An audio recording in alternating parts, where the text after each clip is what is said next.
Hey guys, what's up? Murder of Birds here. Welcome back to the channel, and welcome as we're continuing on with Red vs. Blue Season 10. This is going to break the halfway mark for us as I'm continuing to catch up with the rest of the series. And this is going to be my reaction batch to episodes, I believe, 11, 12, and 13, coming off of the heels of hype, of action, and of tragedy with CT. In the last batch of episodes. I just finished doing my discussion video. I had about 4 pages of stuff to kind of talk about and go through, especially lamenting the loss of CT and kind of talking about her as a character and where my heart and where my mind and where my emotions were at during that moment. Because, I don't know, there were just so many things going through my mind in the last batch. And like I said, I feel like CT's death is the beginning of the end for everybody. And unfortunately, what happened to CT is going to happen to York. It's going to happen to North. It's going to happen to South. It's going to happen to Wyoming. It's going to happen to Alpha. It's going to happen to Texas. And it's a tragic story that we really can't prepare ourselves for, because these last 2 seasons have characterized these characters, believe it or not. You know what I mean? It's like, I already knew I liked North. I already knew I liked Delta. You know, when I saw them, I already knew that I thought Wash was kind of a hard ass, but also pretty cool in his own right. The meta was badass, you know, especially how, you know, the meta and Wash fought Tex in season 8. But these last 2 seasons really give you an idea of who they are as people and as good people. You know, how unfortunate and how sad it is that they were kind of wrapped up in something that none of them really should have been in the first place. It was really the director's influence. I don't even know how the fuck the director kind of reached out and got these people to kind of do his bidding. And it's sad and it's unfortunate. You know, CT wasn't the worst. You know, she wasn't the best person. She wasn't the #1, but she damn sure wasn't as bad as I thought she was. You know what I mean? As bad as the director made her out to be, as bad as she felt she was, because she was always kind of ridiculed in that regard because of the perception of the director and how everyone made her feel, you know, because of the leaderboards and everything. She was a badass fighter. She thought for herself. She didn't idolize people. That didn't blind her judgment or her perception of things. She got roped up with the wrong crowd, unfortunately, you know, Charon Industries, insurrectionists. But at the end of the day, she knew what her other friends didn't. And I love the fact that even when she went out, she was trying to help people. She was trying to explain, Carolina, we're the bad guys. These people are the good guys. The director is shady as fuck. You don't know what he's doing. And she tried helping. You know? And unfortunately, she died for it. And I don't know what that's going to mean for Carolina when she finds the director, because she has the data pad now and she's going to really understand, I think, to the extent of what the director has been up to, if she hasn't put the pieces together, if things weren't revealed by the end of the season in the past, at the very least, if she ends up finding him this season. And I don't know, man, but that last batch really hurt for so many reasons. I love this show so much. I'm actually thinking about getting an RVB. My first tattoo ever, I'm thinking about getting a Red vs. Blue referenced tattoo. You know, so that way it can always live with me. This show is so incredible. It's so special. It ages really fucking well. And I don't know, it feels timeless. You know, 2019, this show came out over 10 years ago, and it's still trucking along. It still does great. I'm glad that I'm watching it now more than ever. I love these characters to death. And it hurts and it's sad, because it's, you know what I mean? I've grown with these characters over the last 3 years, and when they hurt, I hurt. You know what I mean? When they go through shit, I feel that too. And I want what's best for them. And I feel like at the end of the day, Bernie did a fantastic job. Monty did a fantastic job. You know, Miles, who contributed, Eddie Rivas, who contributed, did fantastic work on the series. And I feel like the worst is yet to come.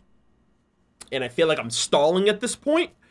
So, with all of that sentiment out of the way, I definitely just want to say thank you guys very much for continuing to, support me on Patreon, to support me on YouTube, to watch these videos in their entirety. For those of you who enjoy the reactions, for those of you who enjoy the discussions, I genuinely appreciate it. I'm glad that I have people who are, able to kind of experience this with me, so I'm kind of not in a bubble in and of myself, and who are there to kind of help me through the tough times that I'm pretty sure are still yet to come. But with all of that said, we're going to be jumping into episodes 11, 12, and 13. As always, leave your thoughts in the comment section. We're going to have the discussion at the end. And without further ado, let us begin. Alrighty, Red vs. Blue, Season 10, Episodes 11, 12, and 13. I'm pretty sure it's going to get worse before it gets better, if ever. But thank you guys again for the support. Thank you guys for tuning in. As always, leave your thoughts in the comment section. This is going to be a lengthy episode as well. It's going to be like 25 minutes or so. So I have no idea what it's gonna give us, especially based on a major death of a character like CT. What are the implications of that to the other characters who were once her friends? What's that going to be for Tex, who was fucking hella aggressive? I don't know if Omega has been inserted, if Omega's been installed. I don't know what Carolina's going to be dealing with. I don't know what the director's going to say about the armor. Is Carolina going to get demoted because she was partially responsible for them getting away? I have no idea. But anyways, oh boy, we're going to be starting this in 3, 2, 1 now. Alrighty, guys. Alright, present day. So this is immediately after they find the data file. Oh, they like put running over each and every one of you. So pretty much the same as before. Oh my god, yeah. He's really a mongoose. You know, Simmons, I think I'm gonna let you call shotgun on this one. Fuck that. Man, this sucks. What are you Who wants to ride Epsilon? My own body, Tucker, I'm a fucking That's not his body, he's a freaking car. You could literally pick up chicks. Oh my god. Oh, okay, yeah. Tucker. Every girl just dreams Shut of up. settling Be down quiet. Optimus You're not Prime. wrong, but be quiet. What? Caboose. Oh. Do that. Caboose, Right. stop doing that, buddy. All right, places, people. Here they come. Alright, here they Don't come. forget to shout surprise. Caboose, What does the shut data up. file say? Tucker, bring Epsilon over here. I've got some questions for him. Fuck! He's a freaking car! What are you doing? Any luck? Mongoose! I think so. What are they gonna find? Oh! Data pad Epsilon! His accepted. freaking We're in business. orb form! So, what do you need church for? Oh I my god. Did it really take that Oh, guy years to find But, this I mean, artifact from when You can talk to CT me died? instead. Sup, girl? Why on earth? Why is it keep would I ever stop? want Just to stop do trying to that? pick her up. She's Well, gonna fucking kill we're a you. perfect match. We're both super good-looking, badass rebel owners. And we Yeah. got the same color armor, greenish blue. Green. Turquoise. lightish, Hey, what the lightish fuck color is it green. anyway? Listen, it's important that we figure out what's on CT's data pad. Yeah, Might be our next clue to finding the director. that's Hey, I the know that orb. thing. Wait, you recognize this artifact? Hell You? yeah! What do you mean? You saw it too? No. Ah, it's church. Yeah, it's that's when got it. Epsilon went What? in it. Oh yeah, Caboose transferred Epsilon from a memory unit into that thing a long time ago. Where is Oh. it now? I don't know. Who cares? I do. Oh! Well, in that It's case, at the it is. training Right, field yes. Okay, right. Yes. where he swapped I will from do the orb, that. and then Tex was like beating him with it. Right now. That's where like Well, Phyllis Sarge, is there and always wanted to everything. watch That's you like die. the Looks like you're gonna give me a wish after all. freelancer Actually, training bay. It's always been my wish to watch you die. All right. Holy Yep. shit! Do Every they night need after you that? boys would retire to your bunks, I would How does climb that up relate to top the of director base, if they were just looking Just for wait. it? hoping I would see a shooting star, so that I could wish for your violent, unbearably painful demise. Okay, you can stop now. I even had a little jingle to go along with it. Oh Please boy, don't sing I it. just wish that trip was dead. I hate you. Put up a What the hell, Look, Simmons? Simmons, how do you know that? How do you song? know Oh, it's been in my exactly? dreams for years. Now it all makes sense. Oh, Wow. thank God. What? I thought I was crazy when I woke up with that rifle in my hand. He's Well, trying to I- simulate you to kill Griff in your Why sleep. didn't you tell me about this? Oh, shut up. It wasn't even loaded. How can you just leave an ancient alien He artifact doesn't know. No one knew what it was. of a warehouse? Okay, yeah, hold on. I mean, to No be one fair, knows. you know, Like, also, don't yeah, talk to already Caboose broken like it. that. Who the hell do you think you are? No! Right. Ugh, I can't believe we came all this way for nothing. Oh Guys man, are I not thought that making was my gonna life easy help. right now. Do we ever? Good point. Shit! So, what's the plan now? Where's There's an Epsilon? island nearby that I want to visit. Shouldn't take more than a day or so. That old fortress? An island? Carolina, I'm not sure Watch. there's a... Trust me on this. An island? Right. You should probably listen to your instincts. You should trust Stay them here and too. keep the sim troopers from causing any trouble. I won't be long. An island? Oh, so you're just gonna Alright, leave? everyone move Okay. into the temple. It'll be getting dark soon. Hey, Wash, where exactly is she going? She lost something. Oh, she's with Epsilon! I think she just needs some She time. wrote to on. find Yo, Epsilon's with her! We're gonna find out where she's going! Oh my god, I'm happy. Dear Director, Oh, oh. the loss of military equipment is a severe infraction. I should not need to remind you that all UNSC property, especially our more experimental technology, Wait. must be kept from the hands of our enemies at all costs. Holy In shit! these trying Holy times, shit! vigilance is paramount. Oh my god, casual clothes! Still training at this hour. Yeah. So she's doing regular sparring training? Last mission. You gotta be kidding me. She's always been like this. Oh my god! yeah. York and North she in never their did know when to outfits! stop, but now it's like she doesn't know how to stop. Oh my god. Always training. Exactly. I guess the leaderboard beckons. You know, you don't have to watch over her. Could say the same to you about South. That's not I really mean, an that's answer. his sister. So what are you doing awake? Theta. Couldn't sleep. And if The Theta Alpha can't again? sleep, Ah, one You of the side can't effects sleep. they don't tell you about. Having Wow. someone else's voice in your head sure does take some getting used to, doesn't it? That's Delta's always crazy. running these probabilities. well, that seems annoying. He says it's fun. You know, did I you mean, know he's that logic. statistically, You're as likely to get hit by lightning as you are to die in a pelican crash. Oh my Seems god, to be yeah, higher it considering translates our to line of him. Oh my Guess I'm due for a few god, lightning these bolts. moments. Round complete. A 6.3% increase in efficiency that round, Agent Run it again, Carolina. Phyllis. Reset. Come on, you need to stop. Hold on. I need to backtrack because I didn't even hear what the fucking chairman said. He mentioned the lost tech, and then I kind of lost my shit because I thought she was like doing some AI stuff, but she was just sparring. So he mentions like the loss of Dear the Director, arm. Okay, The loss of military equipment is Her a armor? severe infraction. her armor. I should not need to remind you that all UNSC property, especially our more experimental technologies, must be kept from the hands of our enemies at all costs. In these trying times, vigilance is paramount. Fuck, man. So they got reprimanded because they didn't get her armor Still back. training at this hour. Yeah. I wonder if they're Been gonna. like this Do they since we just got keep back her from the last armor in mission. the desert? gotta Like, be is it kidding me. not? She's Is it like always been destroyed? like Does it not this. work anymore? Well, yeah. I mean, she never did know when to stop, but now it's like she doesn't know how to stop. Wow. Always training. I guess She the wants leaderboard to- beckons. She wants to beat You know, Texas. You don't have to watch over She her. can't. She Could say can't the same beat it. to It's you the about director's South. wife. You're not gonna That's beat her. not really an answer. So what are you doing awake? Theta. Couldn't sleep. I can't believe. can't Yo, see you it. hear the Ah, music? one of It's the side such a effects they cat. don't tell you They're in about. their Having someone else's PJs. voice in your head This sure is takes some so- getting used to, doesn't it? And Delta's always running these Wow. probabilities. Well, that seems annoying. He says it's fun. You know, I did love you know guys that so statistically, much. I love you're you as both likely so to get hit by much. lightning as you are to die in a pelican crash? See, they're so Seems like you'd be higher compatible. considering Mother our of line of work. invention. They Guess have I'm due mother for of a few invention lightning bolts. PJs. Are you serious? Round complete. A 6.3% increase in efficiency that round, Agent Run it again, Carolina. Phyllis. Resetting training Wow. goal for next round. She's just trying to be perfect. You can't be perfect, Stay, Carolina. Up late often? You're wondering if he gets scared a lot. Yeah. Guess I Aw. am. Well, it happens. Mainly at night. He likes when I walk the halls. When we were kids, my dad would have to drive south. Aw, and you're I in his the big car to get brother him to fall now. asleep. It's kind of the same Oh, I thing. love They're it. all like this. The AIs, you know, jittery, nervous. No, not nervous. Anxious. Anxious? Anxious. It's like Property something of bad is Griffball? always about to happen. I don't get it. What do they have to worry about?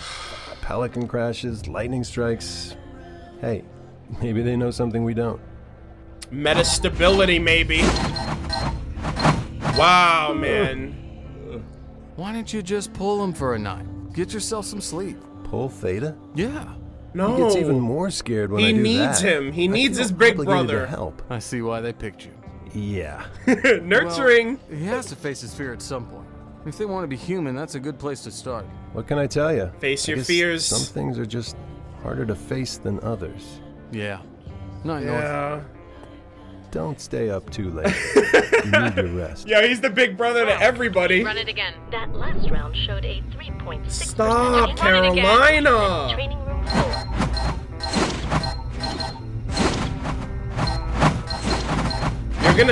You're just gonna like. Round complete. Run it again.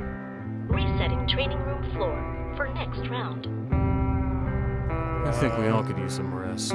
Exactly. She's so hard on herself, man. Like, fuck. Okay, I'll take the lead. Give me 15 seconds and follow. Sync. Wait, what? What? Detected. Cover recommended. What? Cover! Oh! Out of mind! What? Are you okay? How bad is it, D? What? What? What's happening? Oh! Sorry, Sorry I didn't listen. I don't understand. Why her? Why Tex? Tex? Shit. Let me guess. Just wanted some information. Carolina, You don't have a clue, do you?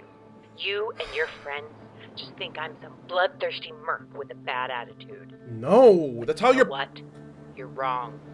I'm much worse.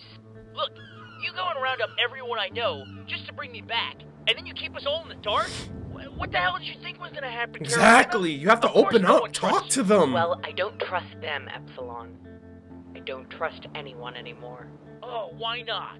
Because having friends... 'Cause everyone's gone. Everyone's psychotic dead. bitch thing you've got going on? Because that would be a real shame. It's because I had a team once.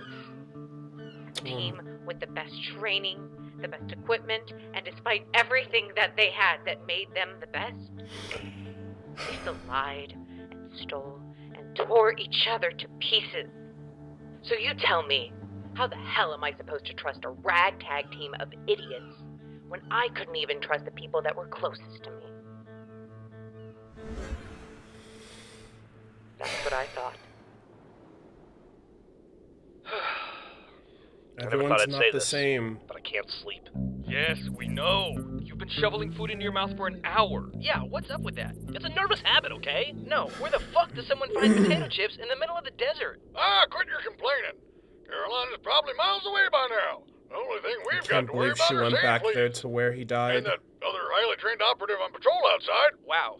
You have a way with words that just immediately makes me want to kill myself. Look, it's like your little fairy friend said. I thought Donut was your friend. He means church. Oh my that's god, right, when are we stick gonna together. see Donut? Are we gonna see him again? Well, somebody probably should have told Caboose that.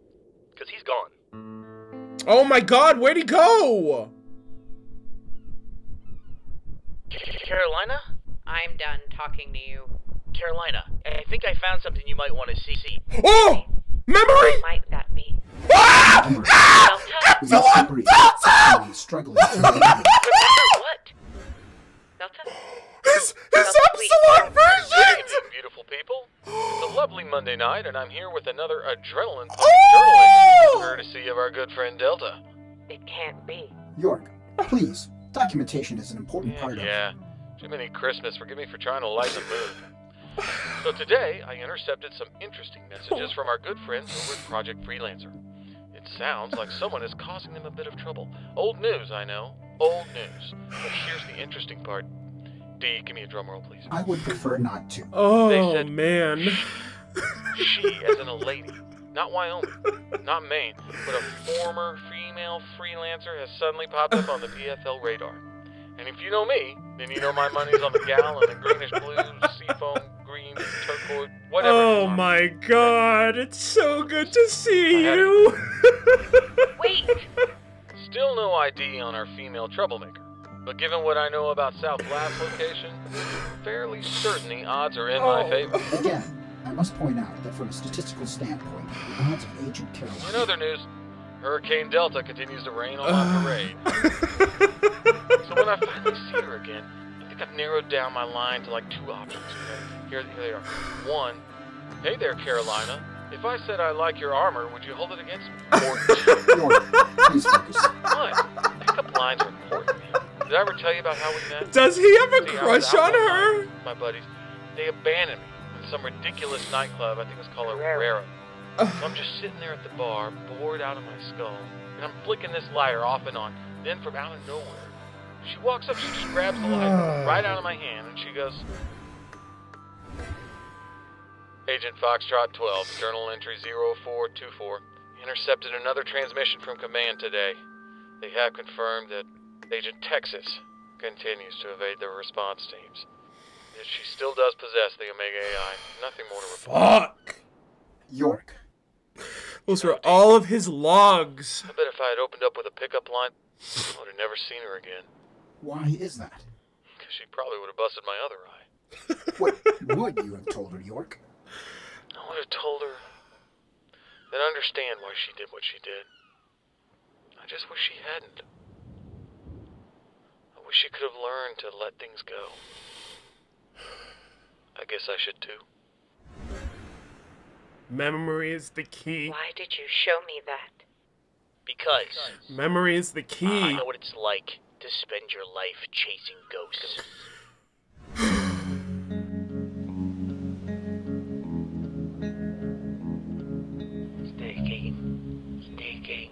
Staking. Hello, Caboose. Hello, Agent Washington. Caboose, you know you're supposed to be in the temple with the rest of your squad. Yes. But see, I am spying on you. And why are you spying on me, Caboose? Well, yes, since everyone is kind of scared of you and Carolina, we figured we should try and get as much information on you guys as possible. So, where do you guys see yourself in the next 5 to 10 years? Caboose, you realize that when you spy on someone, no one's actually supposed to know that you're spying on them, right? Oh yeah, I know. I just figured you wouldn't tell anyone. Wait, what makes you think that? Oh, come on, Agent. I mean, I'm pretty sure we can trust you. Yeah, you're a blue. Friends. You're a blue. Friends. Oh, this track. I love this track so much. I don't understand. These are more than memories.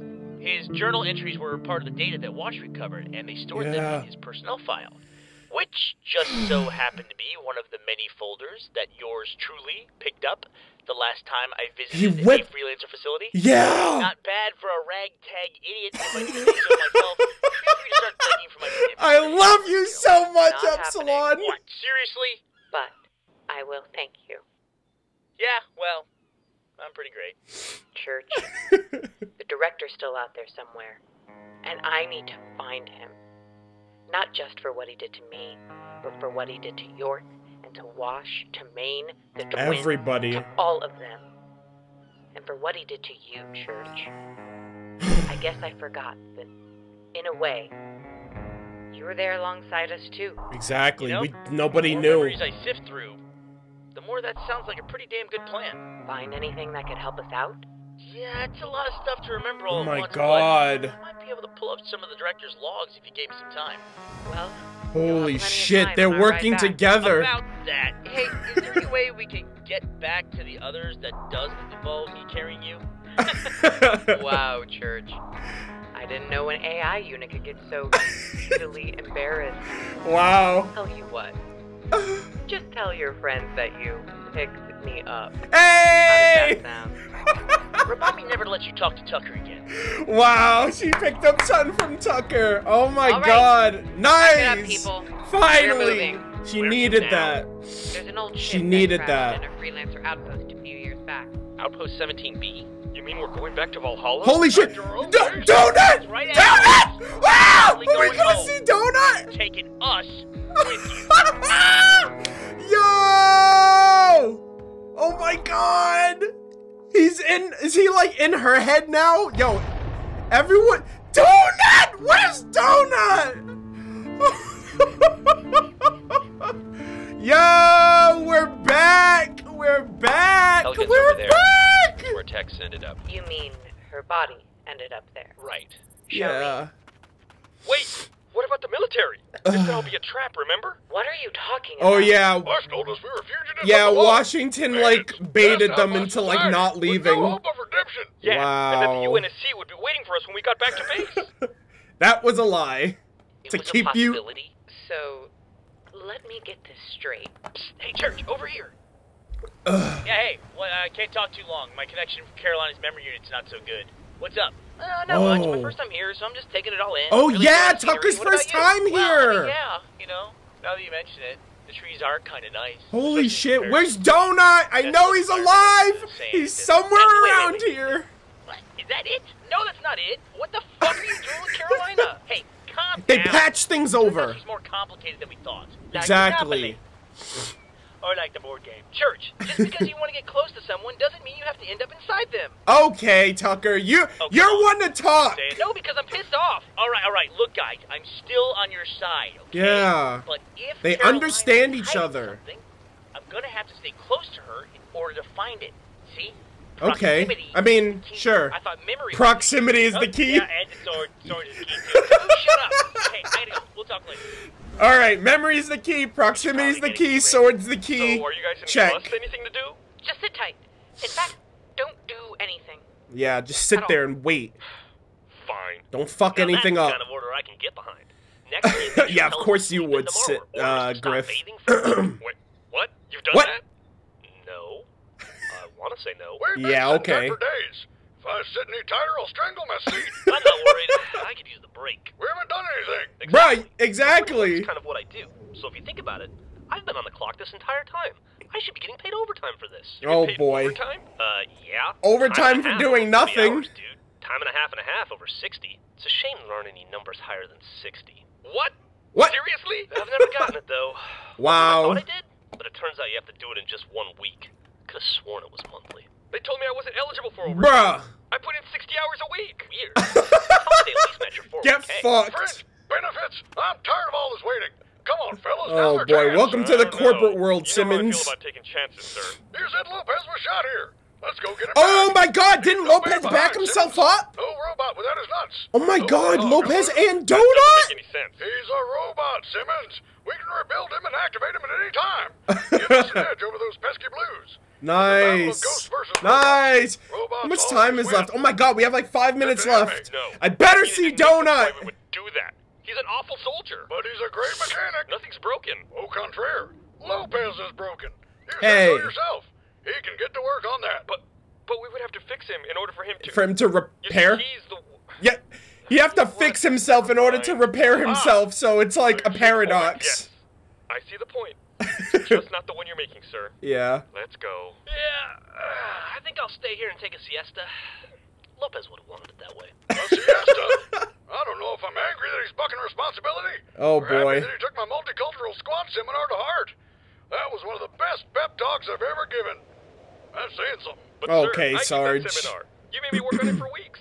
I even did the traditional quinceanera dance. Well, you did that because Been you're a that kiss great. ass. I don't even remember it. Let's go, Simmons. Hey, they're all leaving. Oh, my gosh. You know what? I'm gonna go see our awesome new base. It's so much. Tex's Here, body's you still know, there. Are they gonna It's get so something much- out of her, like, data logs, too? Because she was the one who, like, encountered Wyoming last time. So much for sticking together. Wow. I mean, do your own thing. Hey! We're back! Maine! Wyoming! Fuck. Someone's upset. Did the training session Sigma! go poorly, Agent Carolina? No, it went fine. It's just not good enough. That is most unusual for you. He's gonna... Texas... Oh my Why God, does she everyone has even their have a own locker lockers. in here if she doesn't use our locker room?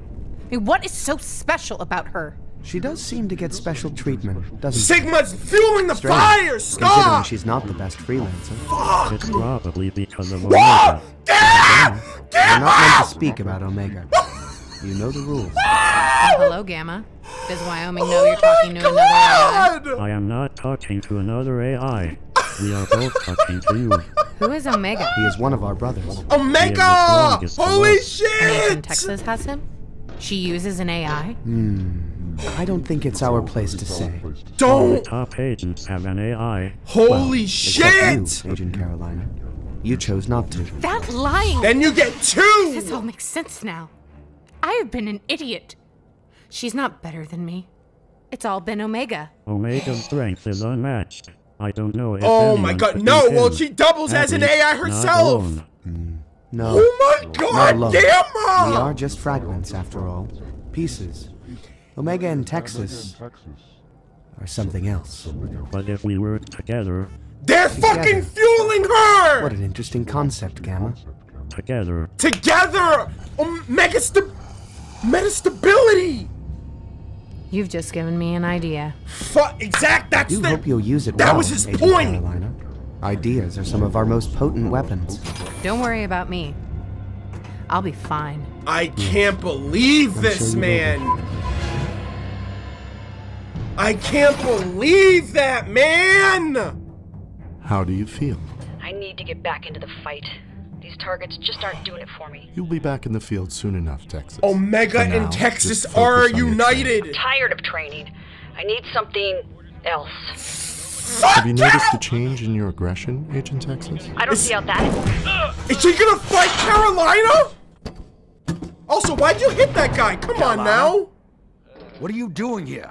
The training room is off limits When you're with your pet? Yes, I know. I don't care. Fuck! I need to talk to you. Pet!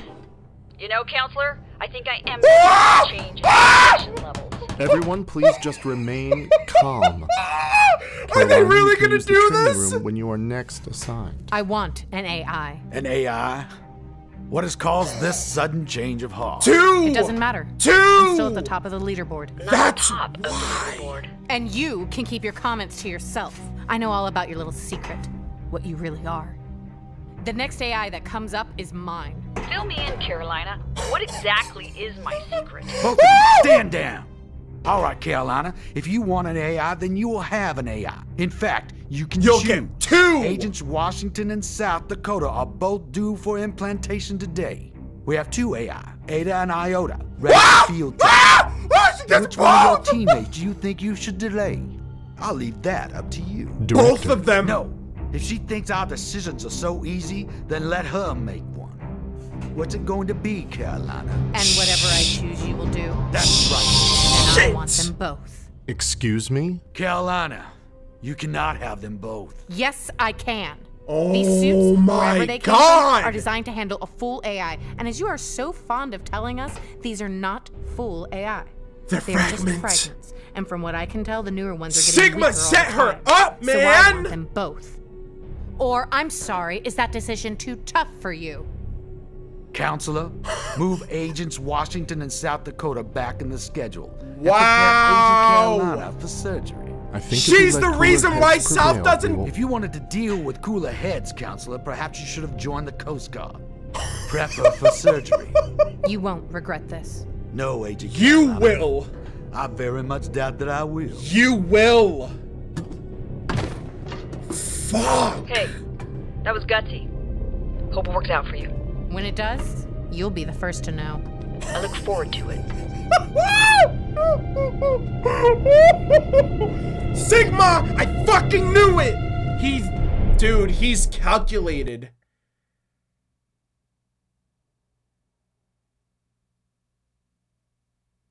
You have got to be kidding me! Sigma! You're kidding me right now! Alright, I gotta go back to this part right here. Sigma is calculated! He's making everybody... Damn it! So he knew that feeding her a little bit of information would bear Did the training session I can't go poorly, believe Agent this.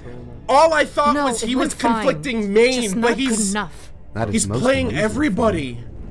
Why does she even have a locker in here if she doesn't use our locker room? Wow. I mean, what is so special about her? She does seem to get special treatment, doesn't she? Because she's the director's Strange, wife. considering she's not the best freelancer. It's Wow, because she's of not the Omega. best. Now Gamma. We're So she... Oh my fucking god, Sigma. You are a real piece of work, dude. She's not the... He's telling her what she wants to hear. She's not the best. She gets special treatment. It's because she has an AI. That's the only reason why she's good. Wow. Sigma. I cannot believe you're like a co-conspirator of everything at this point. Carolina getting 2 AI, pushing it back for everyone else. That means Washington would have gotten a different AI. Oh my God, things would have been so much different. We're not meant to speak about Omega. You know the rules. Well, hello, Gamma. But he still Does Wyoming know you're talking to another AI? I am not talking to another AI. We are both talking to you. Deceit Omega? and ambition. He is the strongest of us. And Agent Texas has him? Yep. She uses an AI? Yep. I don't think it's our place to say. You're basically saying it enough. AI. Well, except you, Agent Carolina. You chose not to. That lying! This all makes sense now. Wow. I have been an idiot. She's not better than me. It's all been Omega. Connecticut too. Fuck her I locker, don't know if man. anyone could beat him. At least, not alone. No. Wow. Not alone. We are just fragments, after all. Omega Texas. Omega and Texas are something else. But if we work together...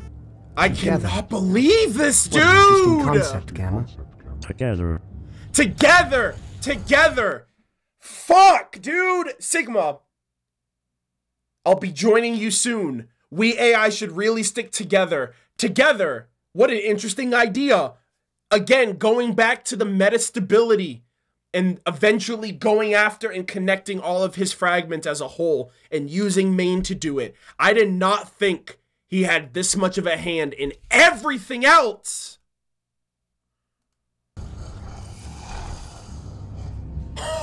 You've just given me an idea. I do hope you'll use it well, Agent Carolina. I cannot believe Ideas this. are some of our most potent weapons. Don't worry about me. I'll be fine. Yes, I'm sure you will be. Wyoming has Gamma already? Bad jokes and all that? How do you feel? I need to get back into the fight. Omega Texas is born. You'll be back in the field. She wants a soon real person. For now, just oh, focus that's on why your she training. knocked him out, because he's not letting her through. Else. Have you noticed a change in your aggression, Agent Texas? I don't see how that is. You don't see how that can be a problem? Carolina? What are you doing here? The training room is off limits when you're with your These pet. two need a face Yes, I know. off. I don't care. I need to talk to you. Pet! You know, Counselor, I think I am noticing. Omega's making it worse. Everyone, please just remain calm. Carolina, you can use Calm. the training room when you are next assigned. I want an AI. An AI? What has caused this sudden change of heart? It doesn't matter. I'm still at the top of the leaderboard. Not the top of the leaderboard. At the top. And you can keep your comments to yourself. I know all about your little secret. What you really are. The next AI that comes up is mine. I don't think she knows who Texas really is. I think she's saying that based on what CT said to her. And I think she's inferring, I know what you are. You're the best because you have an AI, not because you are an AI yourself. But she's smart enough to put that to... I don't know. I don't think that's what she's inferring. All right, hold on. Fill me in, Carolina. What exactly is my secret? Both of you, stand down. God damn. All right, Carolina. I love If how you he want says an stand AI, down then and you will that's have it. an AI. In fact, you can choose. Agents Washington and South Dakota are both due for implantation. He was gonna give one to South? I thought the whole point of the test was if one person got an AI and the other one didn't. So her picking two was why South didn't get one. So it's Sigma's fault. That's, oh my fucking goodness gracious. Sigma's influence in Carolina is why she got 2 AI and why South didn't get one, and by proxy why South killed her brother to get his. Therefore, Sigma is responsible for South setting up North to get killed.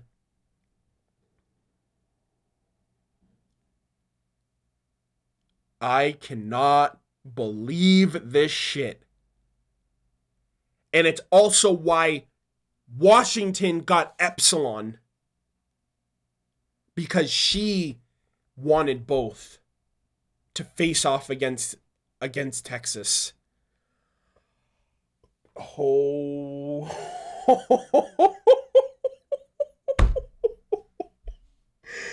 Oh my God, man. Holy shit. Bernie, you are a fucking genius. I cannot believe the twists and turns. Oh my God, I thought I had it all. I was like, okay, so this is how things happen. Nope! Sigma's involved again. Plantation today. We have 2 AI, Ada and Iota. Ada! What about she? Or Xi? That, the XI. Wasn't that the one on the board? Ida? ETA? That one wasn't lit up. Is that one not part of metastability then? Ada and Iota. Holy shit! Yeah! Ready for field testing. Which one of your teammates do you think you should delay? Both I'll of leave them. That up to you. Both of them. No. If she thinks our decisions are so easy, then let her make one. What's it going to be, Carolina? Wow. And whatever I choose, you will do. That's right. Both. And I want them both. Excuse me? Carolina, you cannot have them both. Yes, I can. These suits, wherever they came from, are designed to handle a wherever full AI. they And came from, so the UNSC. us, these are not full AI. They are just fragments. And from what I can tell, the newer ones are getting weaker all the time. So I want them both. Or, I'm sorry, is that decision too tough for you? Wow! Counselor, move Agents Washington and South Dakota back in the schedule and prepare Agent Carolina for surgery. I think if we let... That means Epsilon's gonna get created, and then the project stops there. Because South mentions, I was in the implantation group behind you, and after what happened to you, nobody got any more. South would have gotten a fucking AI if it wasn't for Sigma feeding doubt into Carolina that the AI are what make her better. And she doesn't handle it. You can't handle 2. Are you fucking nuts? I think if we let cooler heads prevail, we will... If you wanted to deal with cooler heads, Counselor, perhaps you should have joined the Coast Guard. Prep her for surgery. Oh my God, Counselor's just trying to be neutral. No, Agent Carolina. I very much doubt that I will. You're gonna regret it. Fuck. Hey, that was gutsy. Hope it works out for you. When it does, you'll be the first to know. I look forward to it. Wow.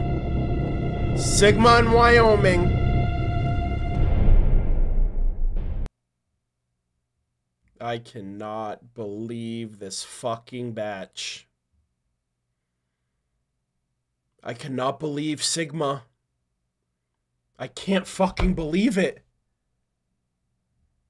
He's the reason for everything. And the director just let that shit ride because ingenuity, adaptability, ambition. Fuck me, dude. It's Sigma's fault everything got fucked over. And it's not Carolina's fault that she gave it to Maine. Maine's her, like, fucking buddy. Always fighting by her side. Looking out for him. And Sigma changed him, man. Gamma's in the picture. Omega's in the picture. They're fucking torturing the Alpha, making more AI. Epsilon's next. Oh my fucking God, Epsilon's next. And when that shit happens, when that shit fucking happens, things are gonna change forever.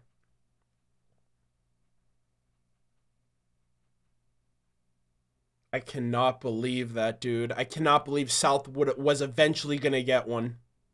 And then she didn't. Because Sigma influenced Carolina to make that decision, which led her to go on to kill her brother. Everything's a domino effect. Everything's a domino effect. Everything ripples. Everything is a something that spawned off of the actions of some... Oh my God. It's a crazy ripple effect. Domino effect, if you will. Oh my goodness. Ada and Iota. So who the fuck is Zai? Zai's an AI. It's lit up in the on the artificial intelligence matrix, and it's in the title of Reconstruction, but it's not one of the Project Freelancer AIs? So, like, what? Ida wasn't even highlighted on the matrix board. So I'm, like, confused already, unless I'm missing something. Which, based on my fucking research, I'd be surprised. Okay, oh my god, great fucking batch. I gotta get into the discussion. There's so much to talk about. So, this was quite the episode batch. I was not expecting the heartfelt, heartbreaking moments of York. I was not expecting kind of getting the startup of Ada and Iota, the two AI finally confirmed that Carolina ends up getting. We got a little bit of setup at the beginning with, you know, finding out what the artifact was, and that kind of setting up for the little moments between Carolina and Epsilon to try to track down the director. I feel like my heart is slowly breaking with every episode that we've gotten, right? CT's death really broke me down. I think that was the first time I really, like, straight up sobbed for an episode of RVB. Seeing York again, I literally feel like I died a little inside seeing that. And I feel like I really feel like I've talked about this ad nauseum at this point, and it's something that I mention in every episode because it's more and more apparent as I continue season 10, but it's so unfair what happened to these characters. It is so unfair, and I feel like by the end of it, there's going to be so many variables and so many things that could have gone differently that would have made for a better or for a happier conclusion for everyone, especially, and I'm going to talk about it too, with Carolina's impulsive decision, partially influenced by Sigma, to get two AI after she was already offered one. And it's just those nuances that kind of create like this web of I guess of what ifs, like what would have happened if this happened, or what would have happened if that happened. And York was kind of like the breaking point for me, because I honestly think he's going to be my favorite freelancer, especially after this episode. I think I mentioned it in the last batch, but I was saying that I'm kind of warming up to York a lot, and this episode really did it for me. Not just the moment that not just the data log moments with him and Carolina, but also the moments between him and North Dakota. So before I jump too much into it, this is going to be my discussion and review portion for the reaction that I did for RVB season 10 episodes 11, 12, and 13, Out of Body, Out of Mind, and Greenish Blue with Envy. So like I said, these batches were really fascinating in how it kind of set up for I guess for the climactic conclusion that we're getting. I think at this point I have 3 batches left. Yeah, I think I have 3 batches left: 14, 15, 16, 17, 18, 19, 20, 21, 22. So at this point, we are getting the startup. I think Carolina and Tex are going to face off in the next batch, which I don't know how that's going to work, because Delta also mentioned in the past that Carolina didn't have those 2 AI for long, so I don't really know what the outcome is going to be, if she's even going to get to have that rematch, or if Ada and Iota are going to screw with her mind before that happens. But anyways, we're going to be starting here. So as usual, of course, I've done research again. Today we have 4 pages this time. Kind of 1 for each episode, and then I kind of did my own little breakdown analysis of Carolina's choices, and how those choices build up over time to where it's kind of understandable why she feels responsible for everything that happened. Because while, yes, Sigma is the catalyst for why everything happened, you would, I guess it's Carolina's flaw as a character, which is what allowed for a lot of things to happen. Like, I think that's a good thing, the fact that she's not this perfect goody two-shoes, that she has her flaws and she has things about her that aren't very redeeming in terms of qualities, and that kind of domino effect set everybody back, not just herself. And again, yeah, Sigma played everybody like a fiddle. So I have so much to talk about, especially with the last scene in particular. So the first thing we'll start off with is episode 11 and the artifact. So I mentioned it in the last batch, but we got to see the, I'm going to call it the Epsil orb, because number one, it's kind of like a funny pun, and number two, it's Epsilon's orb version that he gets during season 7. So they find the artifact, which is the orb that Epsilon basically is transferred to with the help of Caboose in season 7, and we get to see that it's shown in the episode CT before the power goes out while CT's talking to Pillman. And we see it there, so I kind of came to that conclusion. And one thing that I mentioned in that discussion was CT died. So this is all taking place, quote unquote, many years ago, and we can't really put a number on that. But in my mind, I'm thinking, okay, how long did it really take this guy after CT died to get her armor, to go off and to go off to pair up with these aliens to get this artifact? How long did that take between CT dying to season 7? And I won't consider this a spoiler because it's irrelevant at this point because it's already come and gone. But apparently somebody, I forgot who, I think it was John Green. I think it was John Green who mentioned it in the comments, but I'm not entirely sure. But somebody did mention to me that the Red vs. Blue Ultimate Fan Guide confirms that it was about 4 to 5 years before it took Pillman to find the Epsilon orb artifact. Which is a really long time considering they had the data pad, considering it seemed like they knew where it was, unless they found its location, and the whole point that took them the longest to find it was opening the door. And maybe that's where Tucker comes in, because Tucker was inside of the temple in season 7. So maybe his sword was the key.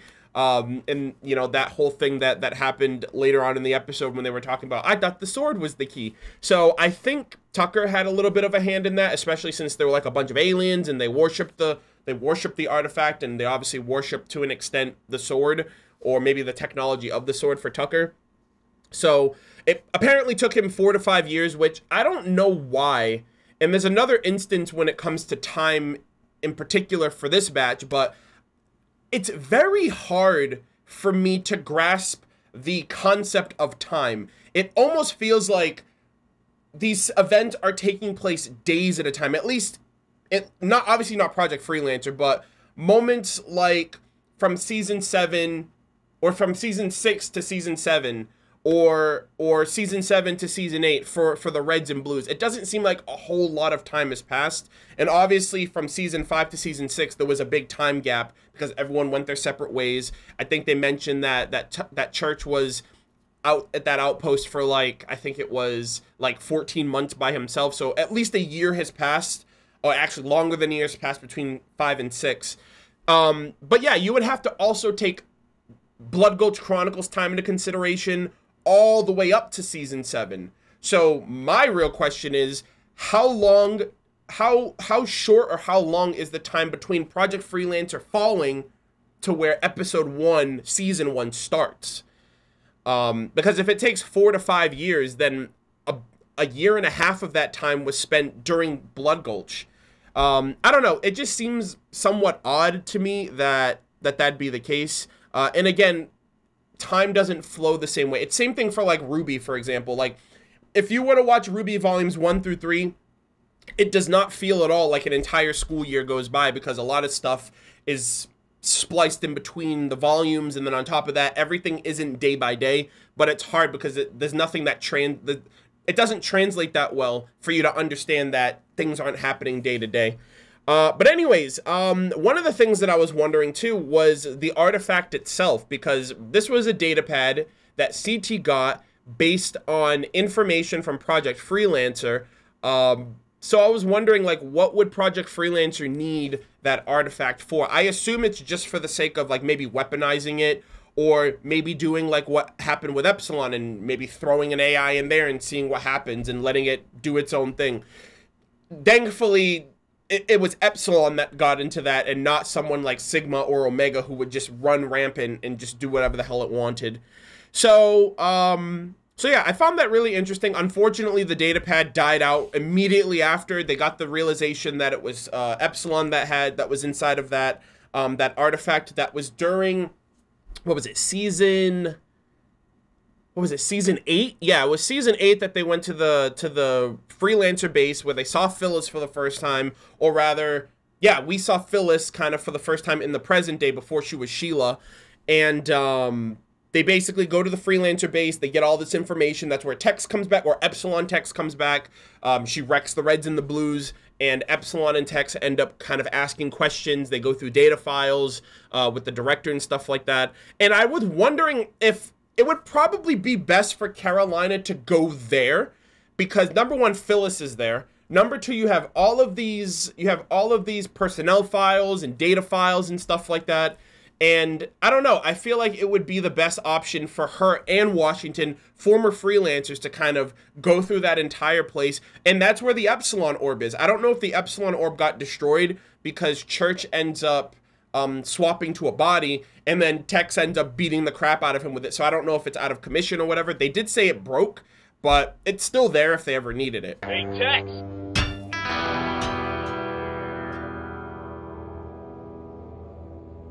How about you pick on somebody your own size? Ow! Ow! Ow! What? Stop it! Tex, you are embarrassing me! Ow! Stop! Ow! Hey, are you gonna get it out? Are you gonna help me or not? So after watching this too, another thing that I noticed that I was a little confused on, but there might be an explanation, was that Washington seemingly didn't remember what the Epsilon orb was. Like, he saw it on the datapad, and he was like, wait, you know this artifact? But didn't Washington see that himself? Uh-oh, look out! It's the big guy! And there's... Get them, Meta! Get them! Washington!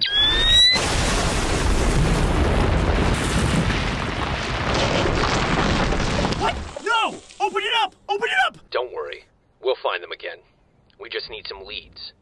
And I know exactly who to ask. Taking Doc into custody, he kind of has a conversation like, hey, I saw this floating eye. But Doc kind of made it seem like, oh, you're just going crazy. So maybe he just thought he was going crazy. I don't actually think he ever saw it again. This is the Epsilon unit. This is what you've been looking for? Yes. Not what I was expecting. I mean, I like the color, but other than that, meh. Clearly they transferred Epsilon into that floating thing we saw. You saw a floating thing? Yes, like a metal eye. It shot a laser at us. Yeah, okay. Hey, Wash, this sun is really hot. Maybe we should find you some shade. I'm not hallucinating. Meta saw it too. Oh, yes, you did. Don't even try that. Wash, do you see the floating eyeball now? Is he here with us? Don't psychoanalyze me. I'd like to talk to the laser eye for a minute, Wash. Shut up. Meta, let's convert this to a recovery unit. But be careful, this thing looks like it's in bad shape. What's he doing? This is a storage unit, but we're trained to modify them. We can change a storage unit into a capture unit. That way, the next time we see Epsilon, he won't get away. Are you talking about the regular Epsilon, or the Epsilon who's just a floating head and visits you when you're alone? I'm not crazy.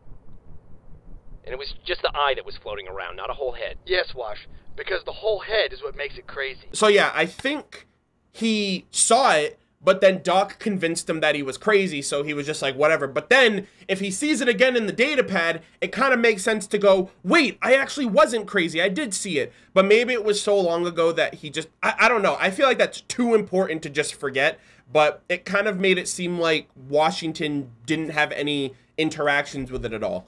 So, I don't know, I was a little confused about it, because again, Washington, like, Epsilon shot a laser at him, and then he kind of recalled that information to Doc. So, I don't know. That was a little confusing. I don't know, again, if they're just playing on the fact that maybe he just thought he was going crazy and, you know, he didn't think of it anything after that.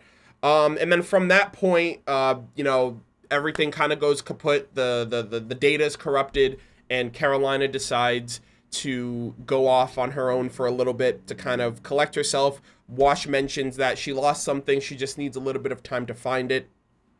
And I kind of correlated that to a few things. Number one, she lost York. Number two, she probably lost her faith in all of these people and her trust. She's lost the ability to trust people. And I think that's what the big point of the scene, the following scene was with her and Epsilon was just the fact that she is so bitter and she is so scorned by the loss of her friends, by the failure of the project, by the fact that she wasn't able to live up to the director's expectations to be #1 at all times. And she, like her and Wash talked about, she was hard on herself. The director was hard on them. The director was also hard on himself. And bow chicka bow wow. and yeah, it all kind of came to this point here where she's kind of reflecting and apologizing for the person that she was. But before we get to that, because there is a moment before that, we get, oh my god, we get probably one of my, it's gonna be so hard for me to do like my top 10 favorite moments of Red versus Blue, like once I kind of am caught up in everything, because I really think that the York and North like talk scene was one of the best scenes of Red versus Blue. I get hyped, I get excited, I get emotional, I go crazy with the action, you know, with the reveals, with the plot twists, and all that kind of stuff. But what I live for this show, what I live for are these real, true moments.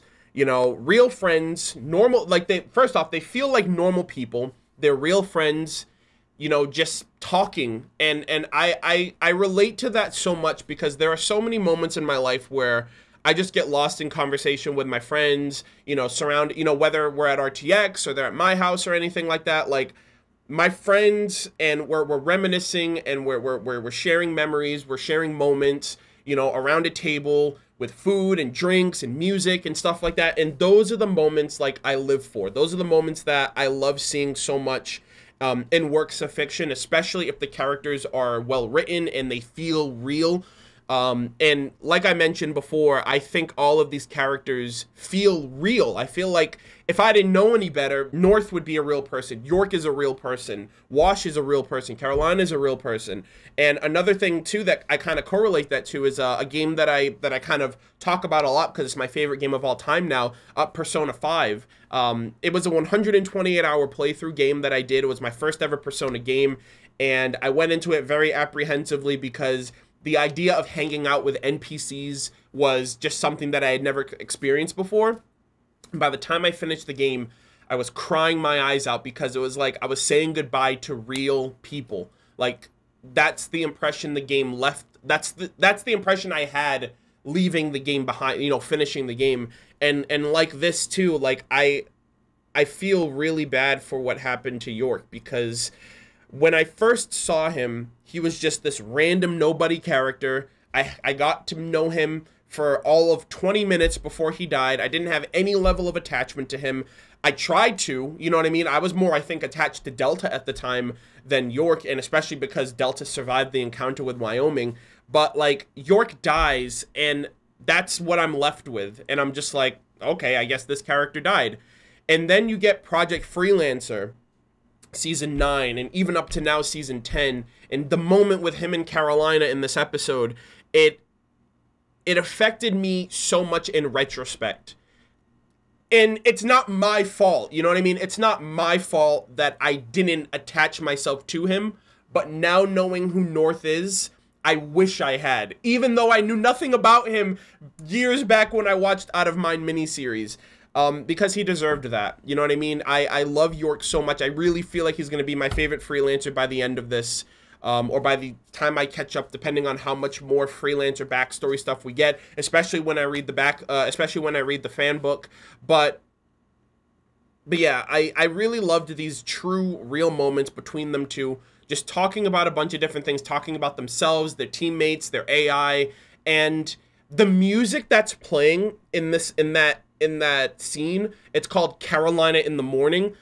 After I watched the reaction, I went back and rewatched it. I was watching that scene so many times on loop just because of the music, until the point that I was like, wait a minute, this is 2019. I have the internet. I'm gonna go online, and I asked people in my Discord, I was like, hey, is there anywhere that I can find the actual like track itself, Carolina in the Morning? And apparently there's a version on Trocadero's website, Trocadero's YouTube channel rather, that has it with the lyrics, because there's a bit of lyrics in the scene. It's hard to pick up on because, you know, York and North are constantly, you know, having a back and forth dialogue, but I found out, and I'm so happy about this, they actually have the OST track to that. It's on Spotify only. I couldn't find it on YouTube.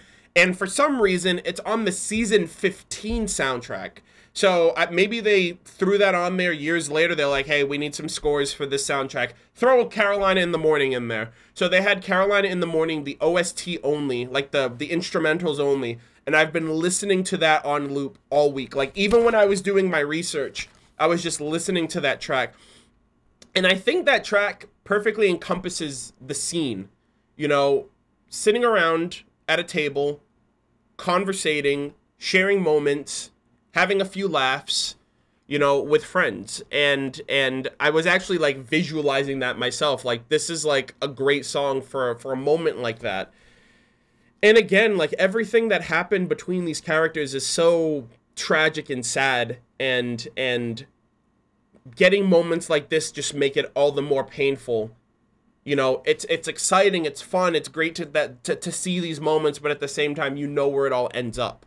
So I really, really, really loved those scenes. Right before that scene too, we got another memo from the chairman, or the assistant to the chairman. The second memo, I believe, regarding CT's armor. Dear Director, the loss of military equipment is a severe infraction.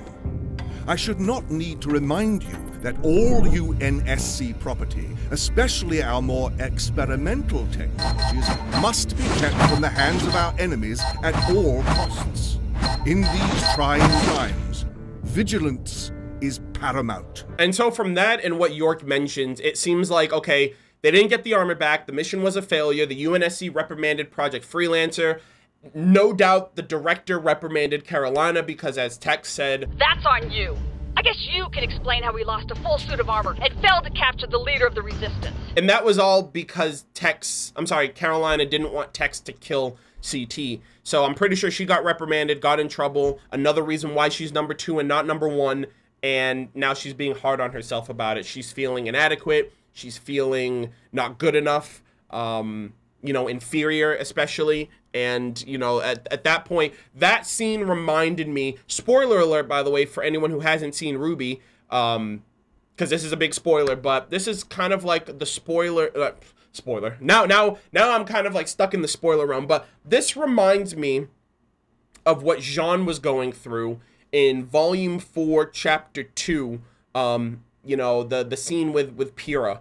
You know, when he was in the forest training constantly, over and over, listening to the recording over and over again, like pushing himself. That was a way of motivation for him, but it was a lot more, how do I say, it was a lot more destructive for Carolina, because Carolina was doing it and it was kind of at the cost of her mental health, whereas Jean was doing it as a means of like moving, like painfully moving forward and using Pyrrha as inspiration to get better.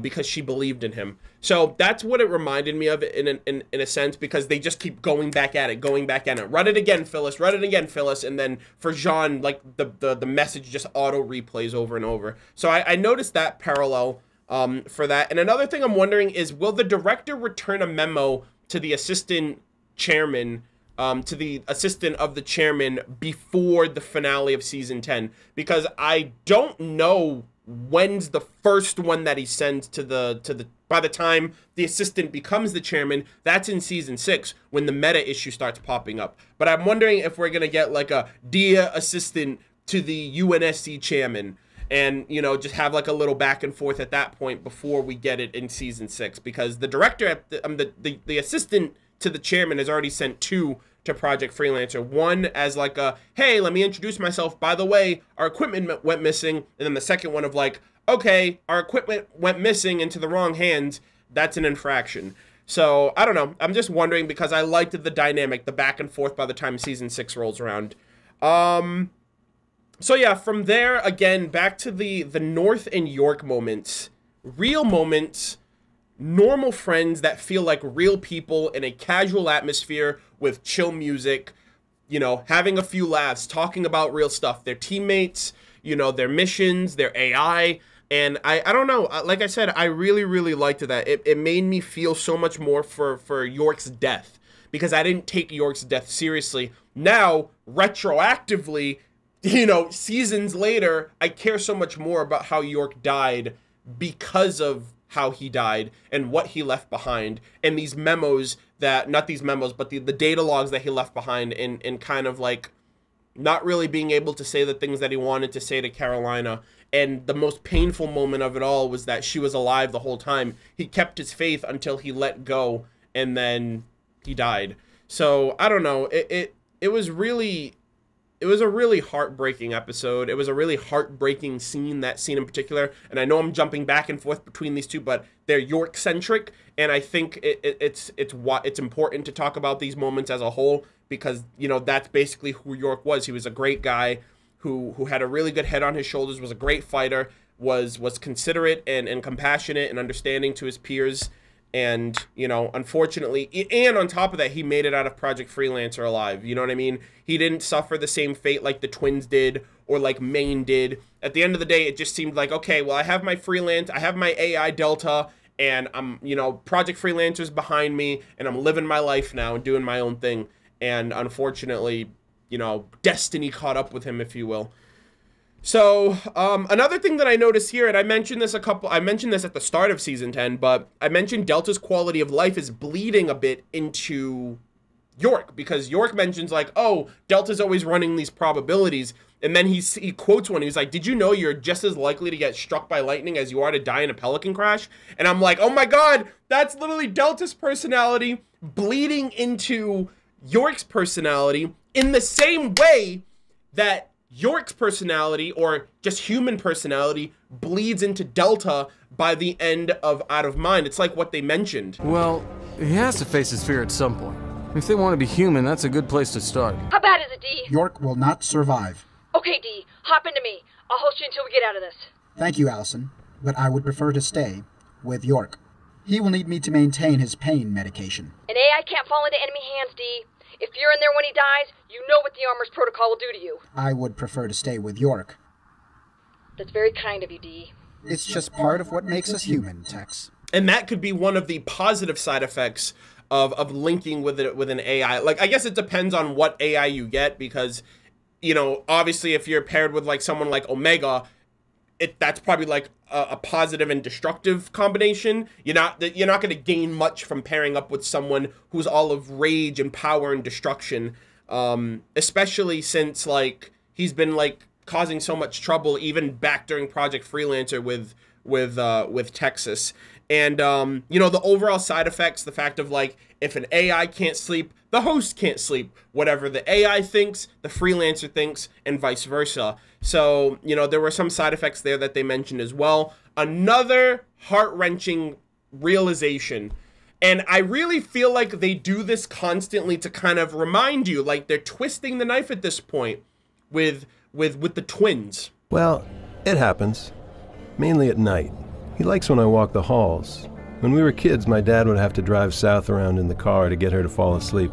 It's kind of the same thing. It seems very clear at this point that South is the younger of the two, and that she is like the runt of the litter between the two of them. You know, she needs a barf bag on all the family trips. She needs to go, you know, she needs to fall. The only way to get her to fall asleep was to take her, you know, on rides in the car. And I don't know, man, she just seemed so innocent back then. And then Project Freelancer comes into the mix and changes everything. And now, and I'm going to get into this when we get into the future, but now with Ada and Iota, the whole situation with them and Carolina, that just fuels the fire even more for why things happened. I don't want to jump too much around because I feel like I'm doing that right now with this discussion, but I don't know. It hurts so much more to know for every memory, for every moment of like innocence with South, she still fucks her brother over. And North, I literally think North is like we don't deserve him. Project Freelancer does not deserve him. The only one that deserves North is Theta. He is such a big brother. He is, I don't know, like I feel like he's too good a person and no one is good for him. You know what I mean? Because he's so giving, he's so caring, he puts others before himself, he's so considerate and mindful, And he's, you know, on top of that, for Project Freelancer, he's an asset through and through. He sticks to the mission. He goes by the way that things are supposed to be. He pairs up really well with Theta in the field. He gets the job done. He accomplishes his objectives. I don't know. I really feel like North is, like, too good for this world. Too good for Red versus Blue's world on top of that. And I don't know what snaps with South. Like, I don't even know if they're going to show that. You know what I mean? Because we know what happens. We know Maine or the meta shows up and South kind of coordinates to get North in a position to get killed by the meta so she can make off with his armor ability and possibly Theta. So I don't know. Like, she just turns into a fucking sour apple, you know, like a rotten to the core.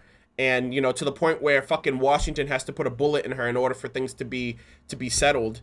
But I don't know. I really feel for North as well, because I don't know. And I put here too, and I'm going to talk about this at the end of the episode, but I feel that North has all of the qualities of a good leader, and I don't really even know what his flaws are as a character, you know, his faults.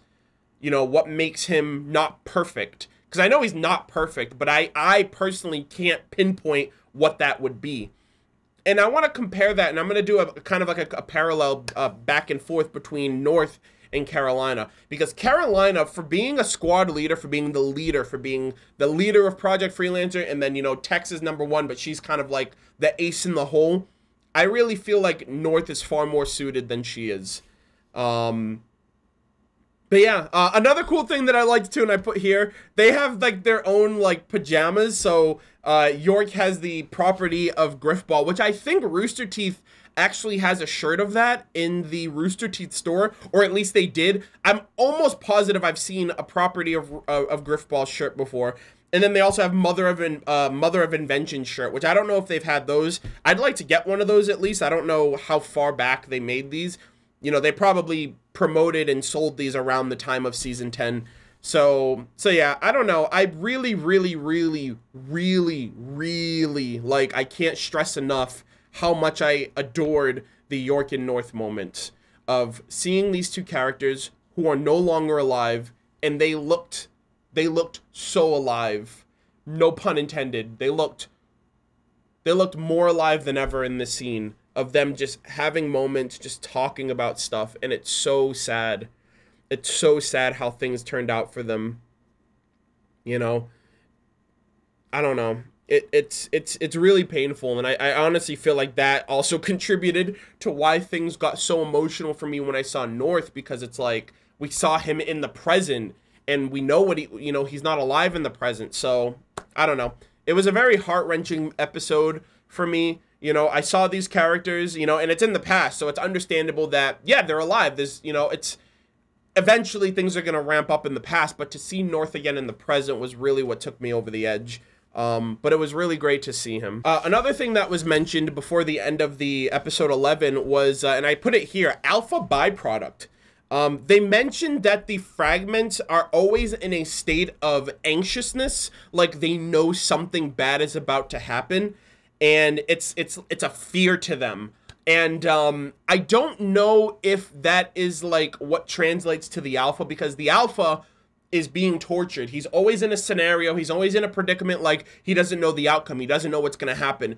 And I wonder if the alpha's anxiousness translates to the AI when they're created, to where they also have this level of anxiousness, or maybe they just have a link with each other. You know what I mean? Like Sigma's slowly creating like this metastability, like the parameters for metastability, so that way he can do what he needs with Maine. And ultimately I think maybe that in turn is like another thing that, because eventually all of the AI, like they become like hive mind obsessed with tracking the alpha, and I don't know if that's a byproduct of their creation, of how they were created, and maybe they yearn for, maybe that's their form of yearning, like it's, you know, being antsy, being anxious because they're expecting something or they're looking forward to something happening. And again, like I mentioned before, like the facing your fears, York mentions, well, if they want to end up becoming more human, that's one thing that they're gonna have to get used to is facing their fears. And that reminded me again of how Delta was willing to stay by York's side after everything. So those are all my thoughts on the first episode. Like I said, most of it was mainly centered around my love for York and North. Just kind of understanding the fact that they have these moments like this. We get to see the friendship moments between them two. And I assume how all of the freelancers are together, you know, because they are, I guess, the best thing that they can be to family. And it's just, again, bittersweet because we know what happens to North, we know what happens to York. And at the end of the day, I'm just glad and thankful that we got to see these downtime moments. It's not all doom and gloom for the most part. They go through some shit, but at the end of the day, they're people and they're connecting and they're good friends. So again, that's probably the biggest takeaway that I had for episode 11 in particular. So moving on from there, we got episode 12. I honestly think I'm only going to talk about the York and Carolina scene, to be completely honest. But the first thing that I want to say is that this was brought to my attention by a couple of people, and something that I didn't even know up until now. I did know a small inkling of it, but not to this degree. So I was aware that Miles Luna was working on bits and pieces of season 10 with Bernie after the miniseries that he did for season 9, where there's a will, there's a wall. However, it was brought to my attention that Miles completely wrote and, if I'm not mistaken, directed the scene with York and Carolina, like this down-to-earth, heart-to-heart connection between the two, of understanding how York felt about Carolina, Carolina's realization of that, and understanding that, you know, he's gone, but still being able to get a moment of the past to kind of get that, I guess get that, not confession, but I don't know, just to kind of see her friends one more time, see Delta again, see York again, and have a bit of that memory to cherish. And I think that's super cool. Someone ended up saying that Miles wrote on this scene, and this scene is what cemented him for being the lead writer for the Chorus trilogy, which was super cool. And I think Miles nailed it perfectly. I think Miles has I mean, I really don't know much about Miles's writing. Like, how much does Miles write for Ruby as opposed to Carrie? And, you know, obviously for Monty, for the three of them when, you know, during the early seasons. But, and, you know, I don't really know the tone of Miles's writing for Chorus trilogy until I get there. But I think Miles has a knack for emotional scenes. I think Miles knows how to convey the emotions that you want out of a particular scene. And apparently, like, initially, I think so someone left this comment, and I don't remember off the top of my head who it was in particular, but apparently, like, he pitched the episode idea of, like, hey, we should have this scene, and he didn't know if it was going to go through because it's not hype, it's not action, it's not something that we're used to getting for Project Freelancer. But the fact of the matter is, we're not used to getting something like this, especially with how much it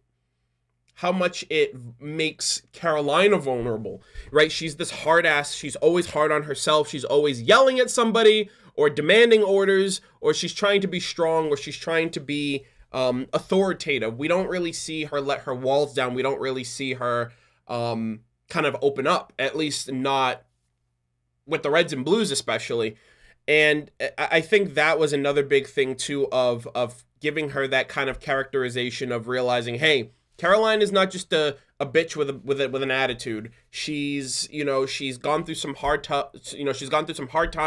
She's kind of trying to keep it together the best way she can, and ultimately, you would like to think time heals all wounds, but you know, for her it's a little deeper, and she talks about it too, about how the best of the best, people that were the closest to her, people that knew what they were doing, that, you know, at the end of the day, they were reduced to nothing, you know, and so at the end of the day, I can understand the sentiment with her, with having an issue with letting go. And I think that's one of the biggest parts of her flaw, of her character flaw, because she doesn't know how to let go, she tries to overcompensate. Because she can't let go of a grudge, she can't let go of she can't back down from a challenge, that kind of consumes you in a way, you know. And I feel like anybody who's been in that situation can understand that. And that just doesn't go, you don't have to be a freelancer to understand that. That could be academically, that could be in the workplace, that can be even myself, like even if you're a content creator, you know, you're always looking at what other people are doing, you're trying to be better than other people, or you feel like you're not good enough because other people are outshining you or doing things that are garnering attention where you're trying your hardest. I think that is a very relatable thing. And letting go really comes down to your ego. It really comes down to your humility and how humble you are as a person.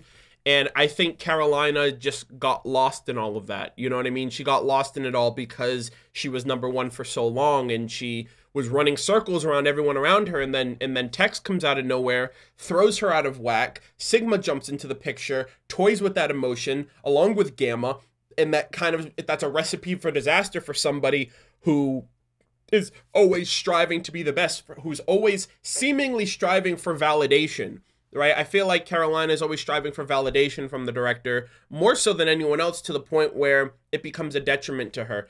And that was like the biggest thing that York wished for her. He wished that, you know, I wish she learned to let things go and just live her life and not try so hard and not be so hard on herself.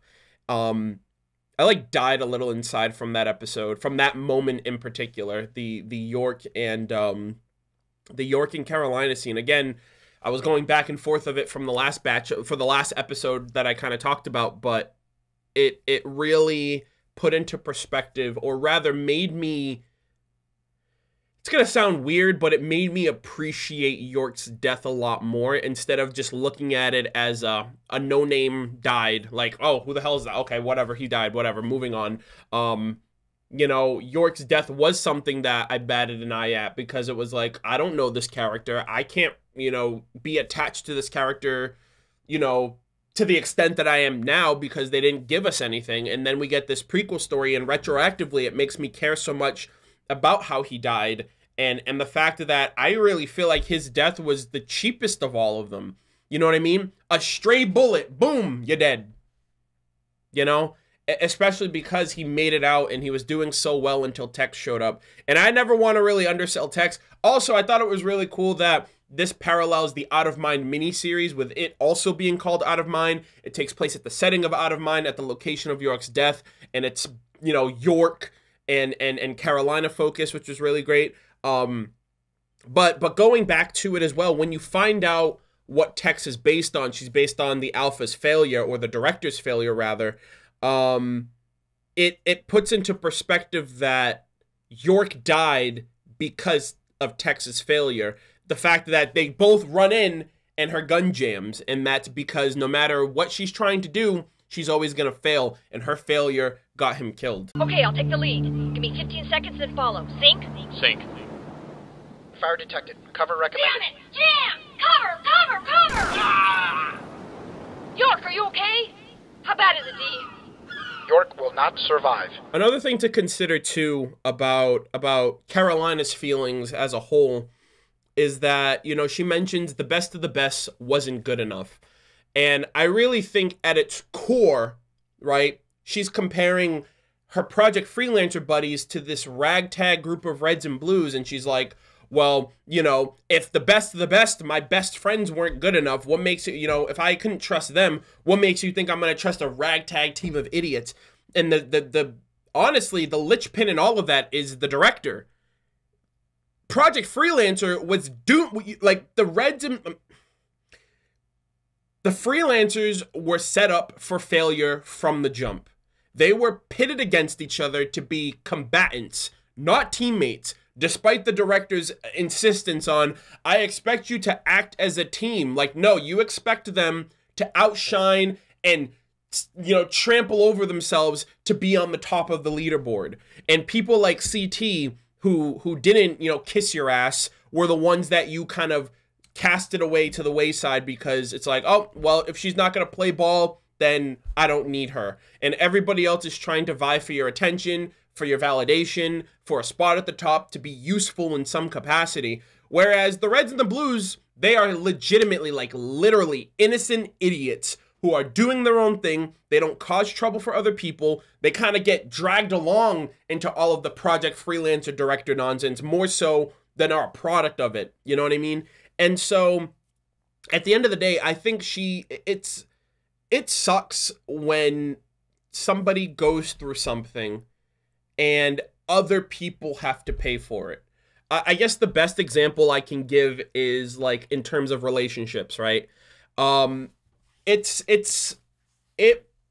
sucks knowing that you could be in a relationship with someone and have all of these emotions, all of these memories, good and bad, and someone does you wrong, and the next person to come along has to pay for the mistakes of another. And I think that's the best analogy I can give, because there's really, you know, not much else I can kind of consider that. Maybe just normal friendships, but I think relationships are a lot more understandable in that regard. But, you know, it's essentially the same thing. She went through hardship, she went through pain, she went through suffering, she went through loss during Project Freelancer. And because of those moments and memories and feelings, they translate and they lived with her for so long that it almost feels like a defense mechanism, because you never want to let your walls down after something like that happens in fear of it happening again. But again, like, we know the Reds and Blues. Griff is good griff. I actually just thought of that right off the spot. Like, good grief, good griff. But like, Griff will do as little work as possible. Simmons is too busy being an overachiever to care about, you know, messing with you. Caboose is lovable. He's innocent. He just wants, you know, the best for other people. He wants to make people happy for the most part. You know, if anything, Sarge will give you shit, but he's always just screwing around, and Lopez just wants nothing to do with anybody. You know, like, they're not bad people, and it's just the fact of she has no frame of reference to go off of. She doesn't know these people. She doesn't know what they're capable of, or the extent of their capabilities as soldiers, and it's just like a web that she's caught in with herself, of the past with the present, you know. And Washington, for the most part, it can vouch for them to an extent, you know what I mean? He was talking to her about, like, and she's like, oh, I hope these guys haven't made you soft and all that stuff, when realistically, I think Epsilon and everything that happened with Epsilon is what changed Wash. Ultimately, I highly doubt it's hanging out with the Reds and Blues, but it's a new life for them. You know what I mean? I don't know how old these characters are, but they seem like they've been through a lot. You know, mentally, they're incredibly mature. And similarly with Washington, I really feel like you don't need to prove anything to anybody. There's a fire truck going by. I don't know if you guys can hear that, but I was like, oh no. So, but yeah, I really do feel like it's not necessarily, it's justifiable and it's understandable why she goes into it with those initial feelings of, if I couldn't trust my own team, what makes you think I'm going to trust these fucking clowns? But at the same time, you know, you can't let someone else pay for the mistakes of another.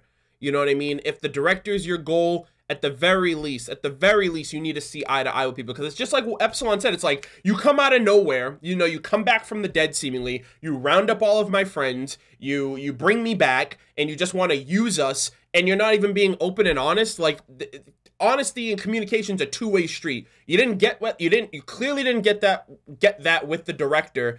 But these guys are like all there is. You know what I mean? And if anything, all you guys have is communication and understanding. If you wanna achieve whatever goal you have with locating the director.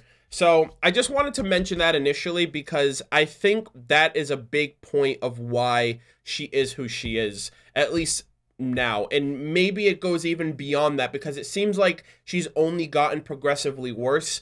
Even from Project Freelancer, she's always been incredibly hard on herself. She's been, I don't know what it is.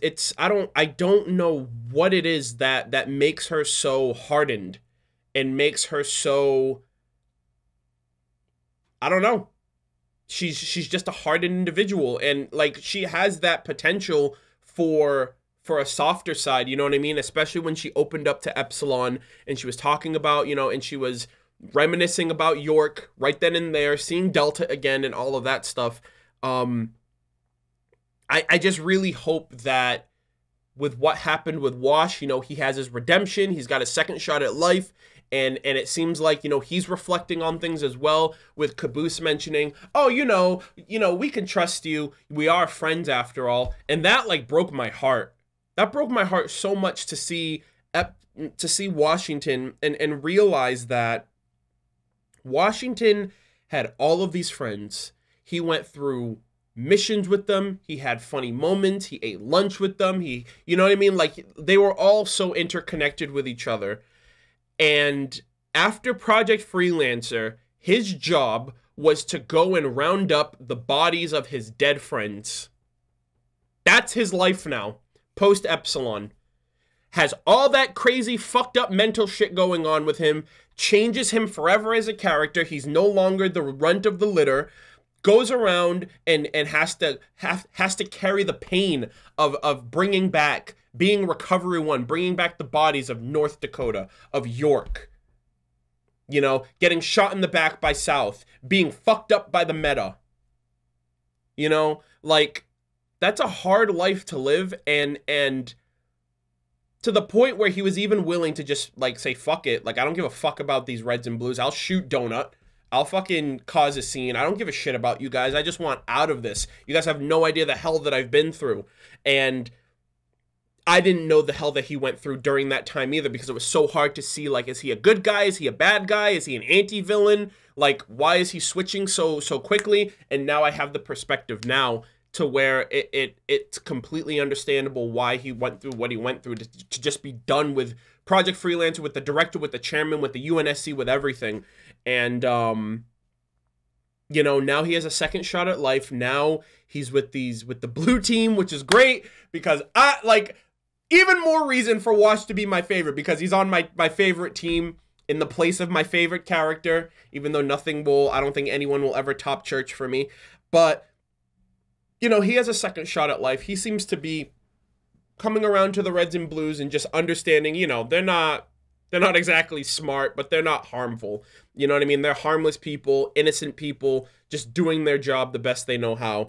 And you know, that it's a relaxing second life for him. And I hope that Carolina comes around to that same idea, because it seems like Wash and Carolina are the results of Project Freelancer. And the big thing too, I'm wondering, especially now reminiscing on this now, is how are they gonna confront the director on that? You know what I mean? Because I wonder if it's just gonna be Carolina, or if it's gonna be Carolina and Wash, because they both went through hell.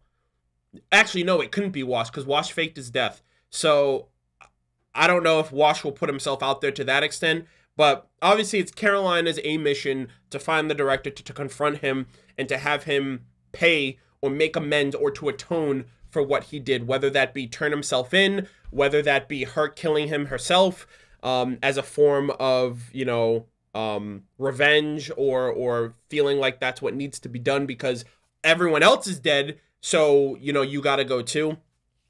I don't know. There's a lot of things, and it all comes down to Carolina's emotions, not just how she feels about the Reds and the Blues, how she feels about her team, how she feels about the director. And, you know, hopefully things work out for her. And I think there is a ray of hope there, because memory was the key. And we got to see Epsilon Delta again, which was great. And he kind of helped, Epsilon helped recover the memories and the data logs of York, and of him, like, revealing his feelings of... I love York so much. He's so great. Good evening, beautiful people. It's a lovely Monday night, and I'm here with another adrenaline-pumping journal entry, courtesy of our good friend Delta. York, please. Documentation is an important part of it. Yeah. Jiminy Christmas, forgive me for trying to lighten the mood, but here's the interesting part. D, give me a drum roll, please. I would prefer not to. But a former female freelancer has suddenly popped up on the PFL radar. And if you know me, then you know my money's on the gal in the greenish blue, seafoam, green, turquoise, whatever it is armor. In other news, Hurricane Delta continues to rain on my parade. I think I've narrowed down my line to like 2 options, okay? Here they are. 1, hey there, Carolina. If I said I like your armor, would you hold it against me? Or 2. York, please focus. What? Pickup lines are important, man. Did I ever tell you about how we met? That scene killed me. Like, I was happy to see him, but I was so sad to see him. And to see the amount of happiness and the amount of optimism that he had in his voice and in his message of holding out for Carolina, having hope of hoping that she was still alive, that she was still out there, and being able to see her again and to come up with this plan, this idea of how they would break the ice and kind of relink up and touch back, you know, and touch base with one another. And it was so heartbreaking to see the disappointment when he realized that it was Texas.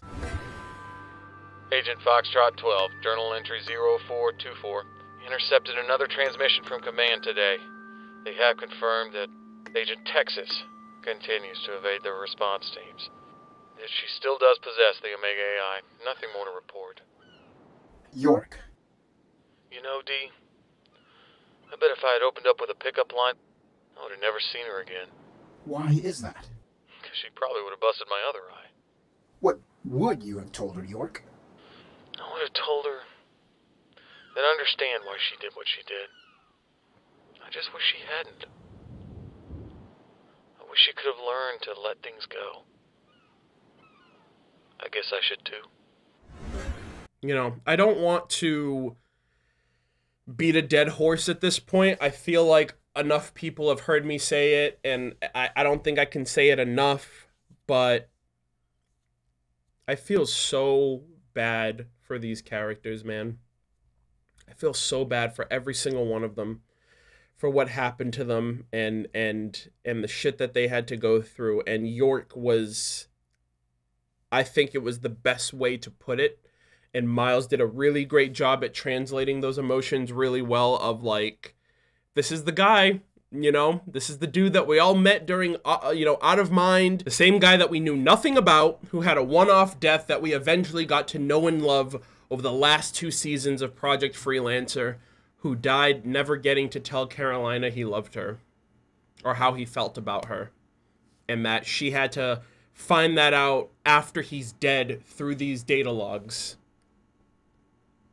It's fucked up, man. It's so heartbreaking, you know? And another thing, too, is that this kind of immortalizes York's character at this point because he's officially gone in the present. I'm pretty sure the last couple of episodes of Season 10 will give us any final moments of his character so far. But this also really did a great job, like I mentioned, at giving Carolina a more softer, vulnerable side to her, instead of her just being this stuck-up hard-ass merc. You know, that we know that she is for right now because she's fixated on this mission. But I don't know, the music worked out really well. Just York talking about Carolina and how he wants to see her again and what he's gonna say, and her just staring at him, like just looking at him, you know what I mean? I don't know. It was very touching. It was really sad. I don't really know how else to say it. It was a very wholesome, heartfelt moment. I was bawling my eyes out because I love York so much. I love these characters so much. I love this show so much, and I never thought I'd see him again in the present. If anything, I thought we'd only get Project Freelancer out of him. But Miles did a really great job. I cherish that scene so much. That's probably one of my favorite moments. And it's going to be so hard for me to figure out what my favorite moments of RVB are, because so many of them are these casual, laid-back Project Freelancer past moments with the squad, you know, but I'll figure it out in due time, of course. Shout out again to Epsilon, because he thought a little bit ahead of schedule. He grabbed a bunch of the data logs that were initially discovered during Season 7 when they when Texas mentioned, like, the data logs that they found, and he found that one data log that the director was like, the counselors, or I think he was like the chairman's constant mention of Agent Texas as a byproduct continues to annoy me, or something to that extent. So there were logs that he found from the director, and now he's basically trying to siphon through his memories to try to find an inkling of something to discover or to figure out where he might be hiding out right now.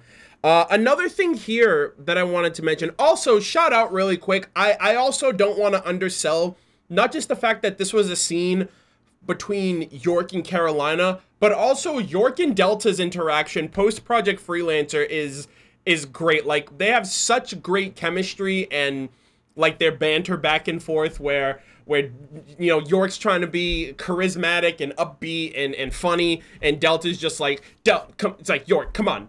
Documentation is an important part of any endeavor, and you're using it to be funny. It's almost like he had his like radio show, you know, in a way. But yeah, it was great to get a little bit of Delta in there, like pre-Delta, not necessarily Epsilon Delta, because I fell in love with D when and I know someone's gonna misquote me on that, but I fell in love with Delta in Out of Mind, and ever since then he's been like trucking along throughout season 6. And, you know, it's still great to kind of see him, and I'm seeing him again in Project Freelancer. And up until Theta's reveal, he was my favorite for the longest, and I think he's like my top 3 at this point, with it being Epsilon / Alpha, Theta, well, yeah, Epsilon, Alpha, Theta, Delta. So, again, I don't want to undersell that Delta was a big part of that, too, because Carolina was also like, oh my gosh, Delta, it's you, how? And I don't know, she just cherished that because it's a friend of her past that she's not able to see anymore. So, definitely didn't want to undersell that. Again, so going back to it, during the memo logs, York mentions Project Freelancer, like he apprehended, or he intercepted a mission from Project Freelancer. And in my head, I'm thinking, wait a minute. If you're out of Project Freelancer, Carolina's missing, Texas is evading authorities, Maine's on the run, South is, you know, doing her own thing, the twin, you know, North is probably dead at this point. How is Project Freelancer still in commission? You know, like, I understand that in season 6, the chairman and the director were having this back and forth, and then they were officially disbanded right there. But has Project Freelancer still been doing things throughout? You know what I mean? Like, what are you doing without your AI, without your freelancers? You know, Gamma went off and did his own thing. Sigma took meta. Sigma took main, became the meta, and is going after all of these AI and freelancers, unless he's kind of like on a leash by the director, and there are semblances of Project Freelancer still. Like, some of the tests still need to be run. The meta test, the test with the twins, you know, the inevitable return of Carolina, if the director was able to predict that. There's a lot of things, like, unanswered questions that eventually get answered once season 6 starts, and then again in season 8, especially when Texas comes back into the picture. But I'm just wondering, like, I'm surprised that they're still active despite all of this happening. I guess the UNSC hasn't caught up and figured it out yet because Maine didn't become a bigger issue to get on their radar. But I'm just surprised of, like, okay, if all of your best freelancers are out of the picture and these, you know, your other 40 freelancers are irrelevant, they have no AI and you have no other AI to create, what the hell is Project Freelancer doing still being in commission? But that's the only thing that I'm thinking of regarding that. And, of course, the name of the next episode and, like, the banter between Tucker and, York was based on, like, Carolina's armor. I thought that was really funny because that reminded me of Donut. And we've got the same color armor. Greenish blue. Aquamarine. Turquoise? Hey, what the fuck color is this anyway? But a former female freelancer has suddenly popped up on the PFL radar. And if you know me, then you know my money's on the gal in the greenish blue, seafoam, green, turquoise, whatever it is armor. During your deployment, you were assigned to the red team. Is that correct? That's right. You can tell by my lightish red armor. I'm a bit confused. By lightish red, do you mean pink? No, I mean lightish red. Let's come back to this during the freeform period. Okie doke. So one last thing on York and Carolina, and that's, I guess, the ship. I assume they're a thing in the community. I would assume so, just because it's revealed in this episode that York had feelings for Carolina, and I'm pretty sure Carolina felt the same way, but unfortunately she has to hold on to the words she can never say to him because he's no longer alive. But as many of you guys probably know, at least for, you know, my take on shipping within the Ruby community, I'm not that big into shipping. I'm not that big into, like, relationship plots in general when it comes to works of fiction. I feel I love these characters so much, and it was very subtle how it turned like, and I didn't even realize until the episode itself where he was like, "Hey, Carolina, if I told you your armor looked nice, would you hold it up against me?" And I was like, "Oh my God, does he like her?" Because there's nothing overtly in your face like, "Hey, he likes her and she likes him." If I didn't know any better, I'd say no one in Project Freelancer had feelings for each other, and it wasn't. There was one scene, however, that made me question that, and it was during season 9. I didn't mention anything on it because it seemed more so like she was just there to comfort and to just be reassuring of the fact if he was okay. But it was the scene during the heist mission when York came back into the picture. That was the one scene that I was like, I wonder if they have a thing going on. Hey, don't be so quick to give away my job. York? I thought you were in the hospital. According to their records, I am. How's your eye? It's okay. Docs will let me out tomorrow. Tomorrow, huh? Look, I couldn't let you guys have all the fun without me.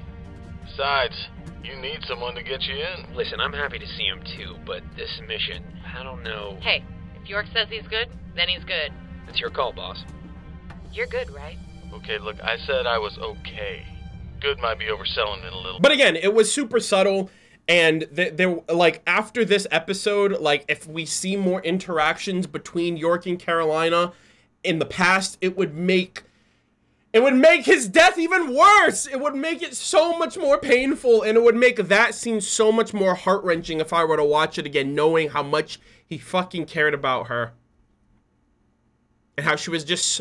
And it's funny, too. Like, I'm thinking about it now. It's funny how York is missing an eye and is like half blind, but it's crazy how blinded by ignorance Carolina was in the past. She was so blinded by pride and ignorance and wanting to be the best and wanting to prove herself to everybody that she wasn't able to just listen to York and to just let go, and it sucks how much even he, I believe, was trying to help her, and it didn't get through until the worst of the worst happened.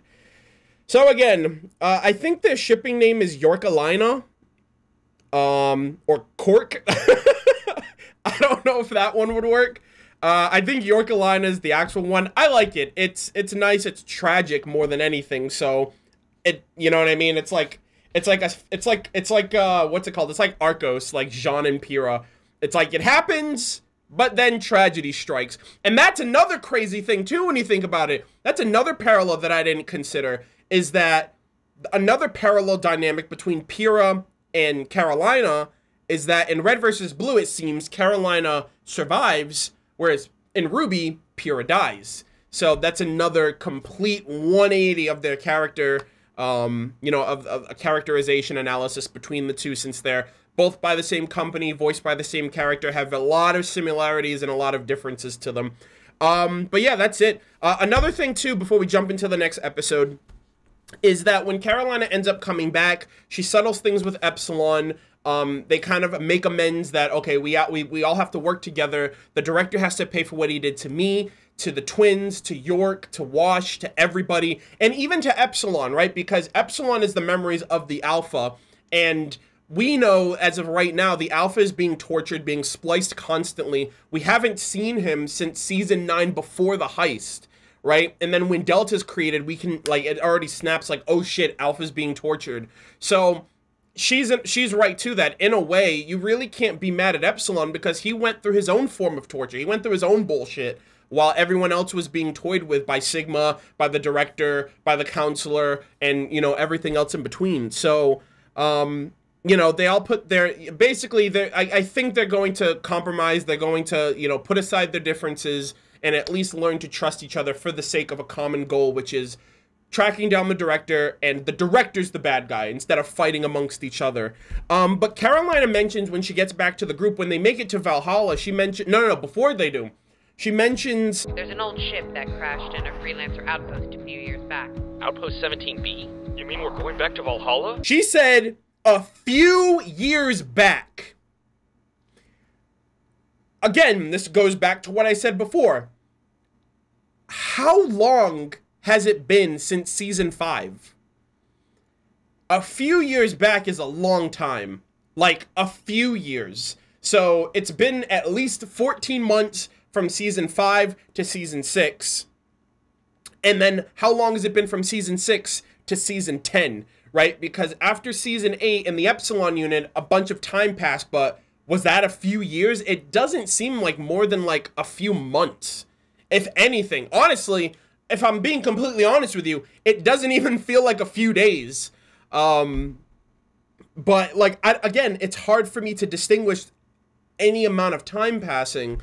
But I guess if they say a few years, I have to take their word on it, because there's this big chunk of time between seasons 8 and 9 that's unexplained, and there's a big chunk of time between season 5 and 6 that isn't properly defined, and I guess that's Rooster Teeth's way of getting around certain loopholes so that way the timeline kind of works. I don't know, maybe I'm just nitpicking it, but again, she said a few years back, and I was like, whoa, it does not feel like a few years, at least not to me. But anyways, that's the last thing that I wanted to mention. I don't know if that's also established in the book, the same way that it, I guess, was established that Pillman, it took him about 4 to 5 years to find the artifact.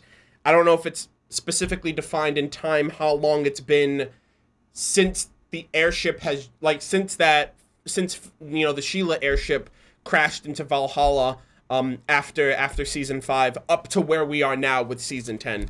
But yeah, there's that. Again, shout out to Miles. That episode was great. Incredibly heartbreaking. I love York to death. And, the last episode, Bluish Green with Envy. Outpost 17B.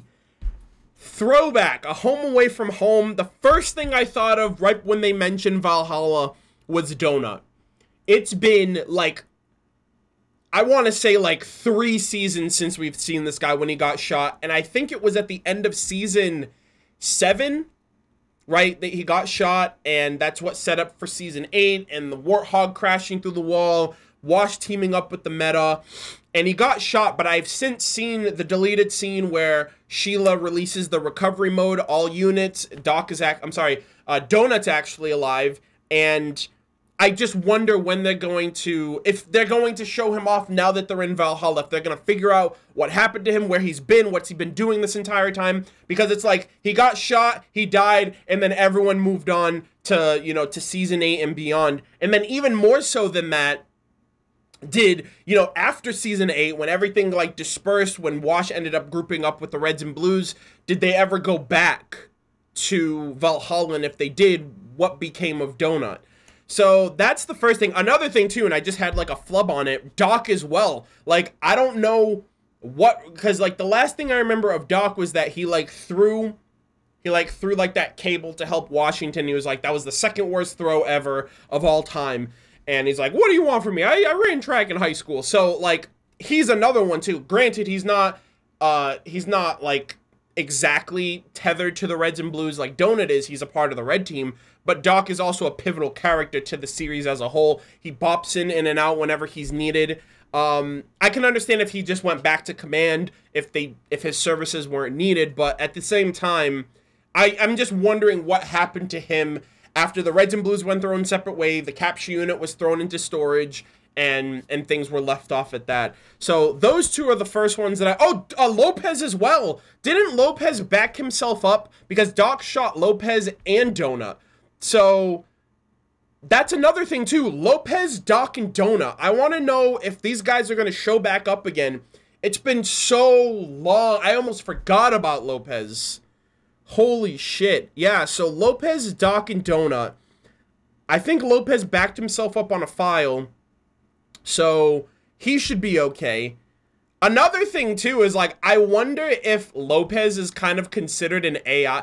I mean, he's a robot, but at the same time, he kind of operates like an AI almost. I don't know if I'm reading too much into that at this point, because we're getting into a lot of reveals and twists with Project Freelancer, and we're getting all these other AI. I wouldn't be surprised at this point if Lopez was an AI, just because he operates far better as an AI than he does as a robot. But then again, who would he be based off of? So there's a little bit of disparity right there.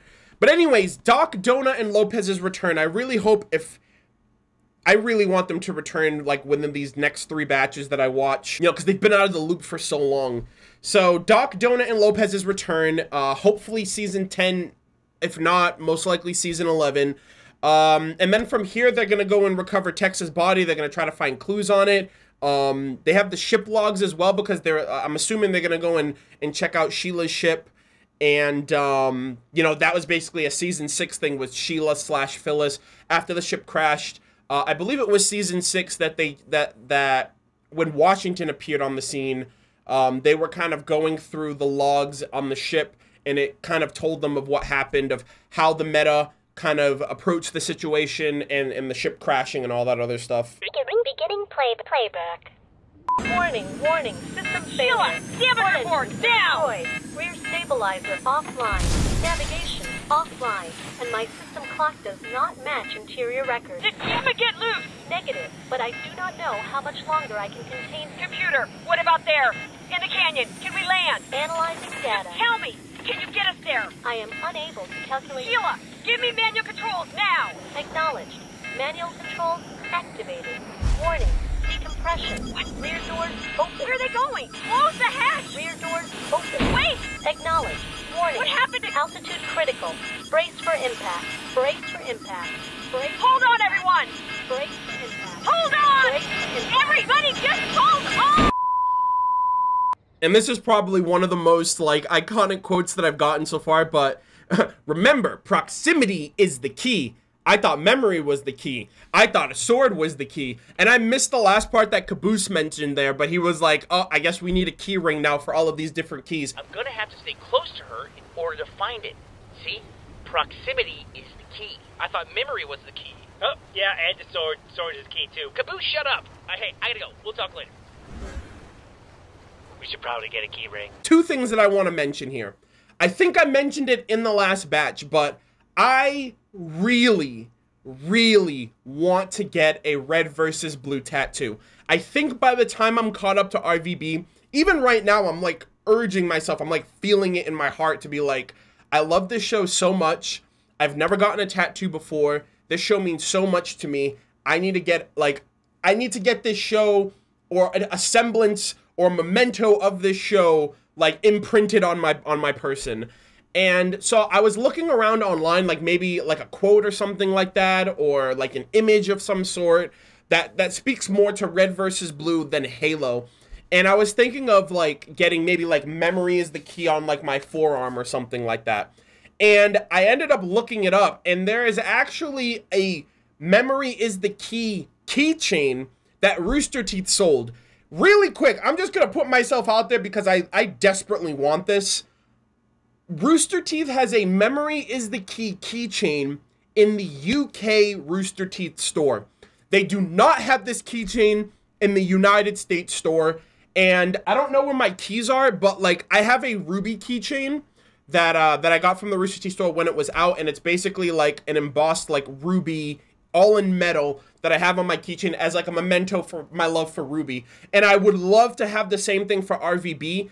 If anybody is in the UK and you guys would be willing enough to buy this item and ship it to me, to my P.O. box, or to my address if you guys want, I really desperately want this keychain. I will compensate anybody and anybody who's willing to kind of go out of their way to do this for me. It's just the fact of like, I really want that keychain, and I think that keychain, basically the style and design, would be great to kind of put on my form of memory is the key. I don't know, I just really liked it, and I kind of just wanted that to be a send out because I think it's like $2 on the UK RT store. I assume the US store kind of ran out of it when it was out at the time, but they still seem to have some in stock, but I have no other way of getting it. I don't have a UK account. I don't have UK currency. There's no way that I can get it from the site from where I live. So, again, if any UK viewers out there, if you guys would be willing to kind of help me out, I'll definitely compensate you more so for that as well, especially for all the trouble, if anyone is able and willing to do that. But yeah, like that exact memory is the key keychain. I don't know if I'd get it like on my forearm or on, I don't know, somewhere on my body. Probably my forearm would probably be the best spot. But I don't know, I'm still thinking about it. I'd also like to maybe do like the like the Greek alphabets for the different, maybe for like the top 3, like alpha, theta, and delta, like somewhere on my body to kind of represent them as my favorite AI. But yeah, so again, and a friend of mine also showed me like the proximity is the key, memory is the key, sword is the key, like an image that was kind of funny, that it's almost like a meme at this point for that quote in particular. So for the meat and potatoes of episode 13, Sigma played everybody and their mother like a fiddle. And I didn't realize how deep his influence actually ran. When Carolina told Washington a few batches back that, you know, she was kind of having a guilt trip moment of mentioning, you know, poor Maine, and it was my fault. Sigma was my AI. I thought in that moment, I thought the only thing she was talking about was that Sigma went on to influence Maine to become the meta with metastability. I didn't realize that Sigma managed to weasel himself into influencing Carolina, into influencing Maine, and in turn, those actions rippled down to everybody else. Washington, South Dakota, you know, Carolina herself. And it's mind-boggling how smart Sigma is and how much he's able to do. And I think it was in the last batch that I mentioned this, but Sigma, to me, represents exactly who the director is. Creative ambition, the mannerisms, the manner of speaking. I honestly think it's his mini-me, and there's even this one scene in Season 6 that kind of adds to that. Well, the prodigal son returns. Agent Maine, you caused quite a few problems for us. You will not be leaving this time. The prodigal son returns, as if to say, like, you're my son, you've done all of this nonsense, all of this mess, and now I gotta clean up your act. So, I want to say that the director, like, knows what is happening, and just lets it ride, because it's Sigma, it's his mini-me, and it's for the better of things. You know, another test, another experiment, if you will. And in this moment in particular, the scene where Carolina comes back from training, she's pissed off, she doesn't have the results that she wants, it's not good enough. That's where Sigma starts feeding on the insecurities. He's like, oh, that's weird. That's weird for you. Oh, it's sad that you feel that way about Texas, considering she's not even the best freelancer. Like, telling her enough of what she wants to hear to get her on his side, to be influenced enough to go along with whatever ideas he has forward. And then we see Gamma, we see Gary for the first time. And it's this like dynamic of like angel on my shoulder, devil on, also pun really quick right there, angel on my shoulder, by the way, that's like the season 9 trailer, but we got like the depiction of angel on my shoulder, devil on my shoulder, but in reality, they're both in cahoots. They're both scheming to get to kind of push Carolina a certain way for their agenda, for their goals, for their ambitions, for their plans. And, you know, like they briefly mention Omega, so Omega and Gamma are in the picture already, so they must be also torturing the Alpha to create more AI. So Eta and Iota may have been created through Gamma and Omega's influence. You know, they mentioned that, oh, they're not the best. They just slip enough poison in her ear to get her to be influenced. And, you know, another thing too, like the deception, like Gary's all about deception. So he's going to deceive Carolina the opposite way. Like Sigma says one thing and then Gamma says another thing that kind of, they both go hand in hand. But I think, like, if you take one or the other, like Sigma would be like, oh no, it's not our place to say. But then Gamma would go ahead and be like, Omega's the best. We can't defeat him. Not alone, at least. So he's kind of like reverse deceiving her through whatever Sigma says. If that, I like confused the fuck out of myself. Hopefully that made sense to you guys. But like Sigma would say one thing and he'd be like really coy and cocky about, like not cocky, but he'd be like coy. He's like, oh, I don't know if it's our place to say. Oh, you know the rules, Gamma. We can't talk about AI. And then Gamma would just fucking say whatever the hell he wants. He's like, Omega's one of our brothers. He's the strongest one. He's paired up with Tex. No one can defeat him alone. So they played her like a fucking fiddle. They fed on her insecurities. They fed on the idea that they know that she wants power. They know that she wants validation. They know that she's on a fucking power trip and she wants to be the best. And I think it's crazy because it's also really funny that Gary mentioned like, oh, she's the best. No one can defeat her, when Donut realistically defeated Omega Texas in season 1. What are you guys doing up here? That chick in the black armor's back. What chick? The one that stuck the grenade to my head? That's the one. The same chick whose fault it is that I'm stuck in this light red armor? Donut, I understand the need to safeguard your masculinity, but really, dude, it's a whole lot faster just to say pink. Oh, I've been waiting for this. Hey, bitch! Remember me? I saved something for ya!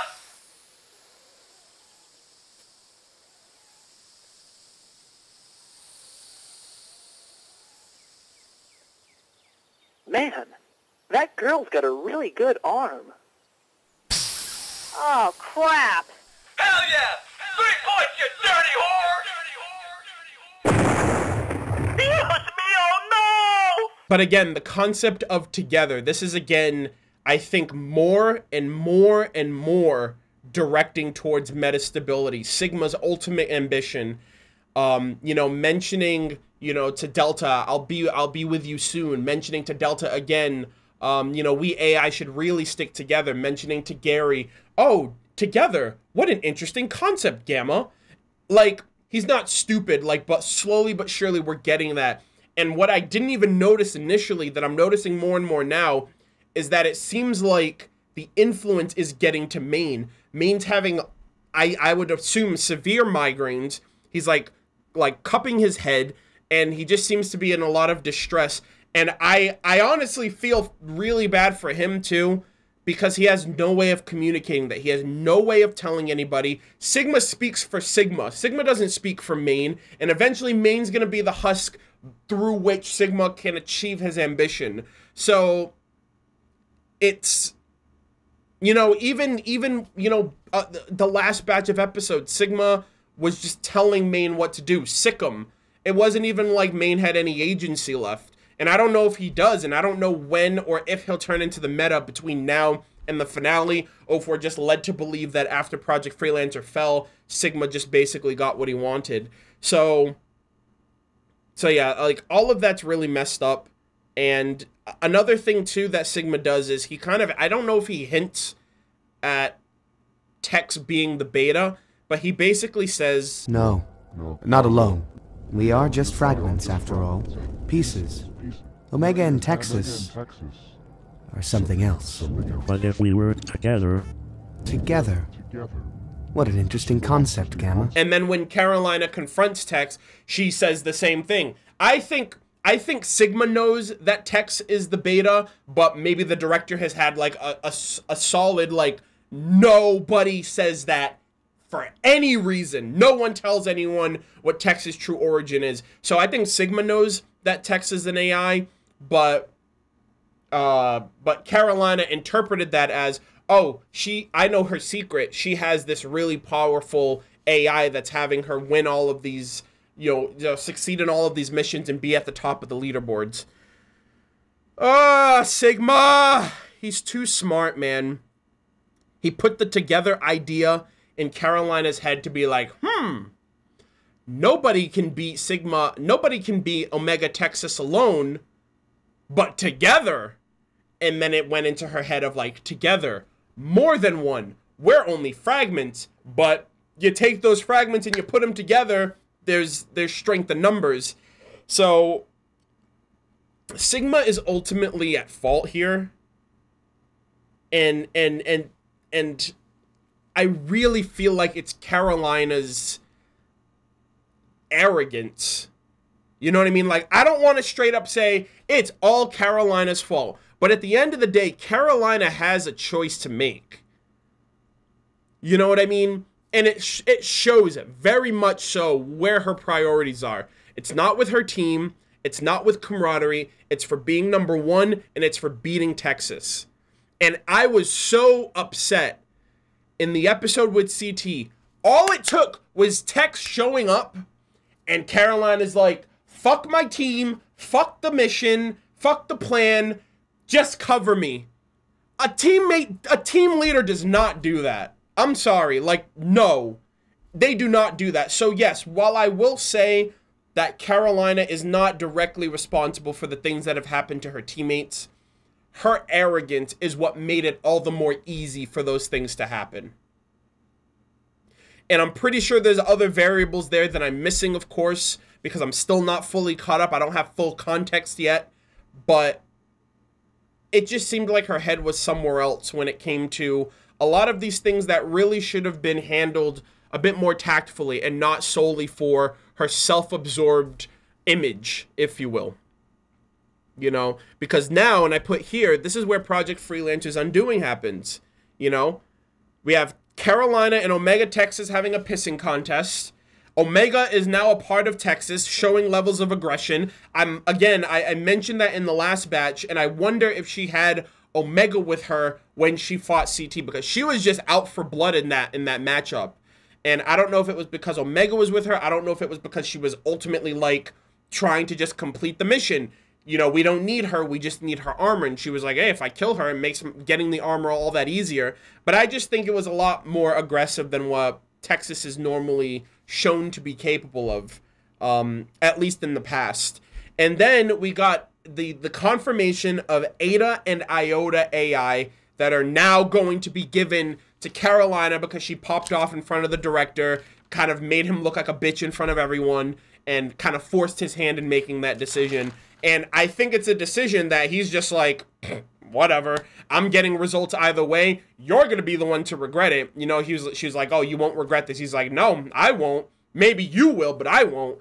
And again, it ultimately just comes down to her blind arrogance in wanting to be the best and wanting to show off to Texas and wanting to prove that she's better.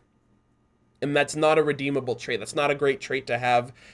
And that's what makes her character flawed. That's what makes her character good.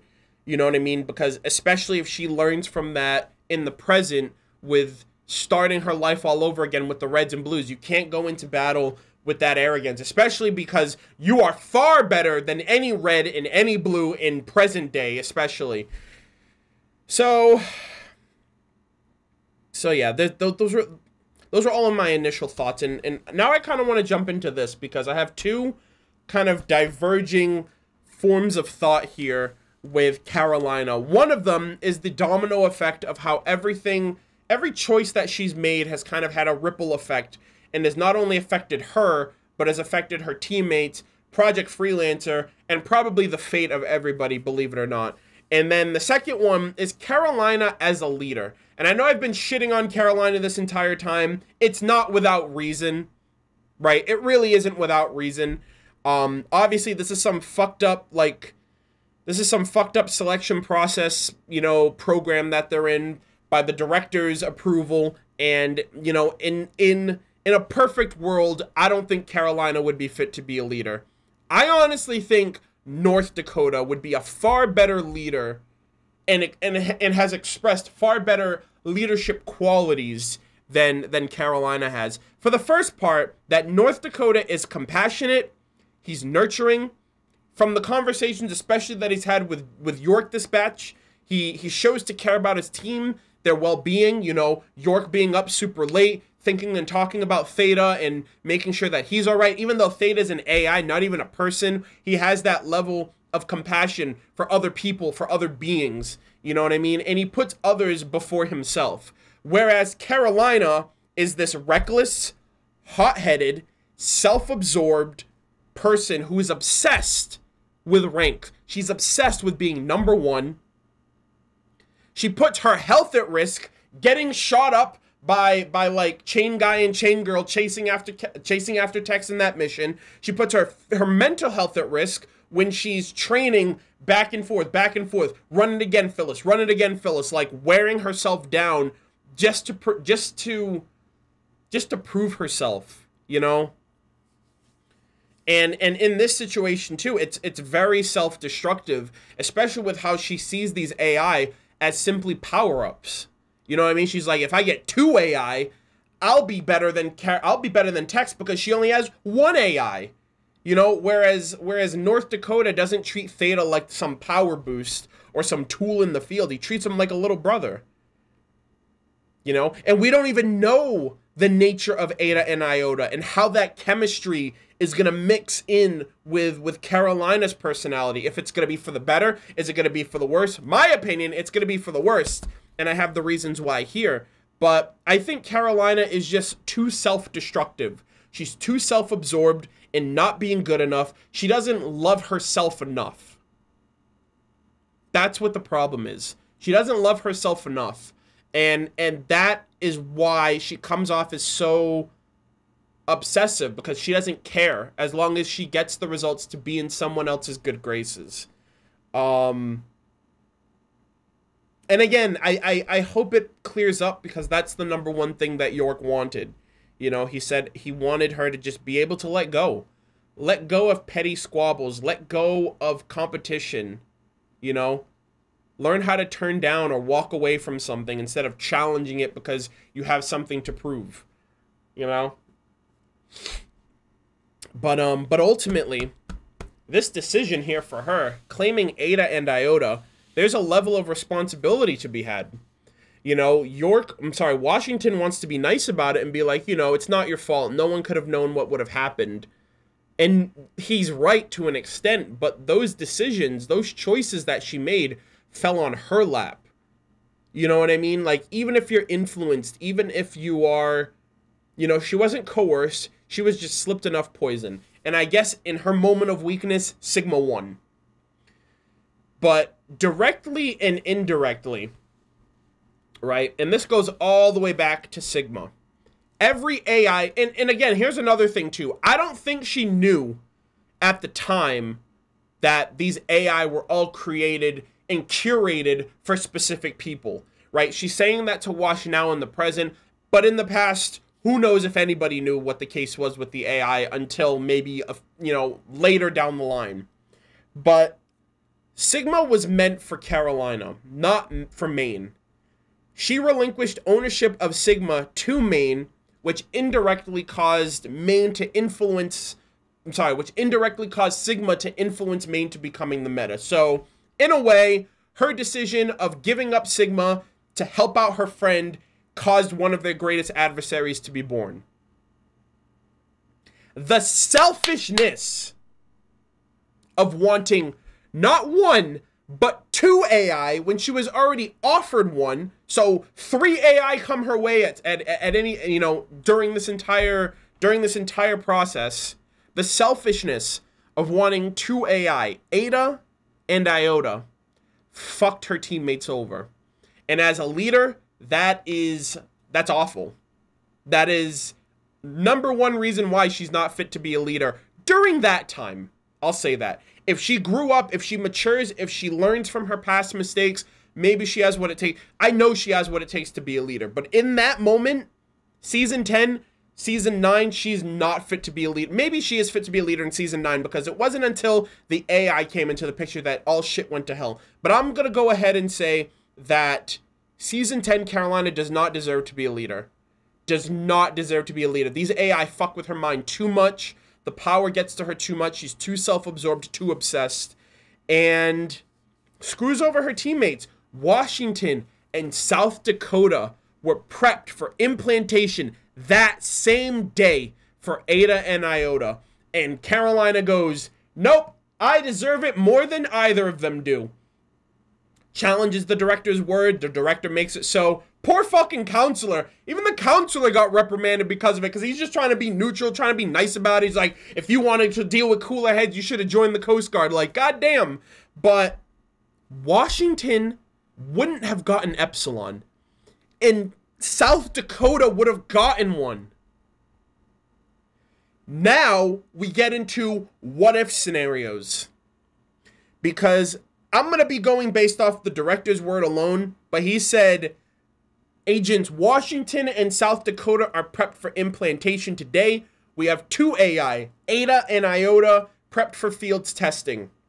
So, based on his wording, I'm going to say Washington would have gotten Ada and South Dakota would have gotten Iota.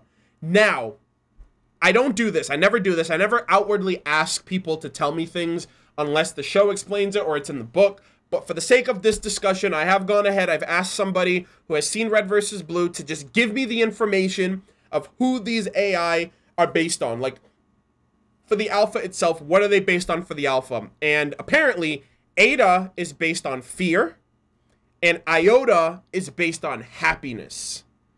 So the happiness of the alpha and the fear of the alpha were both spliced to create Ada and Iota. And I find it interesting for one of them, Ada. For fear to be given to either Washington or South Dakota would be odd. I want to say that Iota would be a lot better off with South because South is a very... I hate to say this, but South comes off as a very angry person. She comes off as very angry, very aggressive, very... I don't know. Angry and aggressive is the best way that I can put it. I don't think... She seems to have had a better, like, fonder, happier times as a kid based on what North has mentioned of her childhood, you know, barf bags and sleeping on car rides and stuff like that. It just seems like she was a lot more innocent and youthful back then. I don't know if they had a tragic past where they lost their parents or anything like that, up into where they are now as adults in Project Freelancer. But I think happiness is what South needs. South needs to be happy in order to not go down a destructive path. You know what I mean? And I think Iota would have worked out best for her. But at the same time, fear would be an interesting parallel to give her because she's a younger sibling to North. You know what I mean? Like, I don't know. I don't, or maybe it would just be some kind of fucked up test that the director would like to see how it is for someone inferior like South Dakota, someone who's always aggressive and pissed off all the time, to be met with fear. And another thing too that's crazy is that I predicted one of these AI to be fear. So Ada is actually fear, but I don't think fear in Washington would work out really well. But at the same time, these AI are curated for Wash and South. So I just don't know which one would have worked for which. I was under the impression that Ada and South Dakota were meant for Carolina, the same way how I didn't know that Sigma was originally given to her. It was her decision to give him up, and also her decision to undertake these two that screwed her teammates over and kind of changed the perception of how things were initially. And that's good story writing, you know what I mean? Like, the misdirections were kind of enriched the story, because then it kind of, you know, I kind of went into it expecting, like, okay, I already know what's going to go on. I already know who gets Sigma. I already know who gets these other two. And, you know, the misdirection kind of caught me off guard and still left me looking forward to new things. So, because Carolina is selfish, self-absorbed, obsessed, she indirectly causes South to go deranged, to hunger and yearn for an AI so badly that she sets up her brother to be killed by the Meta, takes his armor ability, tries to take Theta probably, but the Meta got to it first, goes rogue, shoots Wash in the back, and steals Delta, and ultimately comes back to bite her when Wash shoots her in the face and kills her in Season 6. All that because I want to beat Texas. And Washington gets fucked over the most. His personality as a whole changes because he gets paired with Epsilon, who's probably next in line to be created.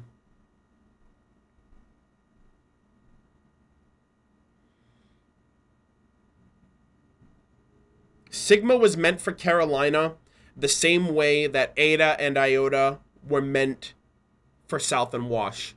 Carolina had no business whatsoever going out of her way to say, hey, I'm important. Hey, I'm the leader. Hey, I'm at the top of the leaderboards higher than anybody, any of these other peons out here, my teammates. I deserve 2 AI now.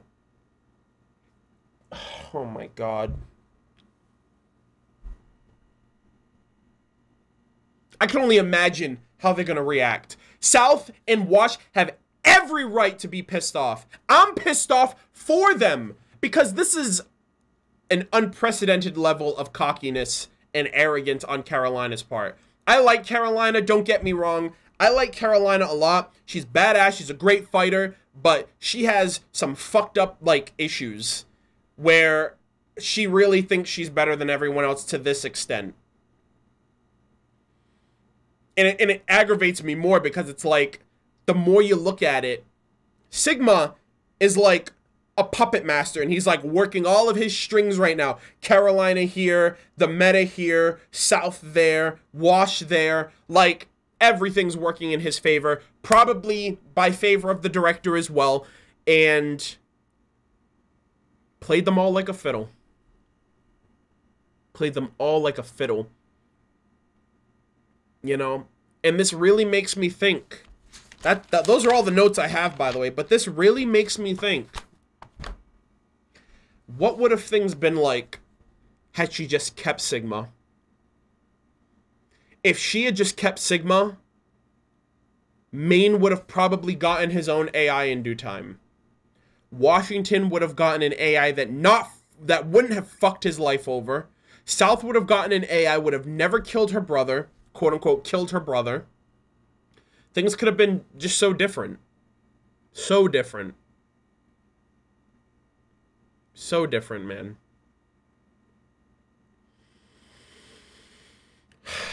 I don't want to put it all on Carolina's shoulders to be like, she's the reason, she's the problem. She was influenced just as easily as Maine was. Taken advantage of just as easy. Not even just with Maine, but with Gamma. The embodiment of deceit. I don't know. I just think that... I don't know, man. I don't know. It's hard to kind of... I'm struggling internally with figuring out, like, am I justified in being upset with her? That's what it really comes down to. I don't want to be upset with her because I know it wasn't malicious. You know what I mean? She wasn't saying, fuck my teammates. She was saying, I want to beat Tex. Nothing else matters.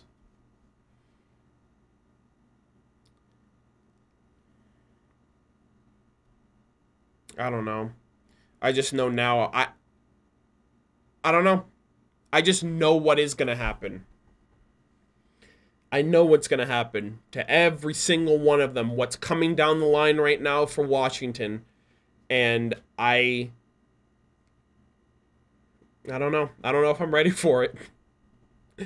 I don't know if I'm ready for it, man. But yeah. Enough doom and gloom. Those are all of my thoughts on this batch of episodes. I don't really know if it was as well put together as I wrote it down. I feel like I was just kind of like going down like a bullet point rather than having a discussion this week in particular. It's just, this episode really, like, emotionally, I can't really convey my emotions any more than I already have. You know what I mean? Through words, through my reactions. You know, I feel like the video speaks for itself of how I feel about York, and you know, I at the end of the day, I hope the matchup happens, you know, and on top of that, Monty's at the helm of that, but I don't know. I feel like things are going too well for Carolina right now for things to pan out that way, and you know, if is the surgery gonna go well? Are the AI gonna cooperate with her? I hope we learn more about Ada and Iota beyond, you know what I mean, like, is one a boy, is one a girl, you know what I mean? Because Theta mentioned, like, he has a sister. If he's not referring to Texas, is he referring to one of them two?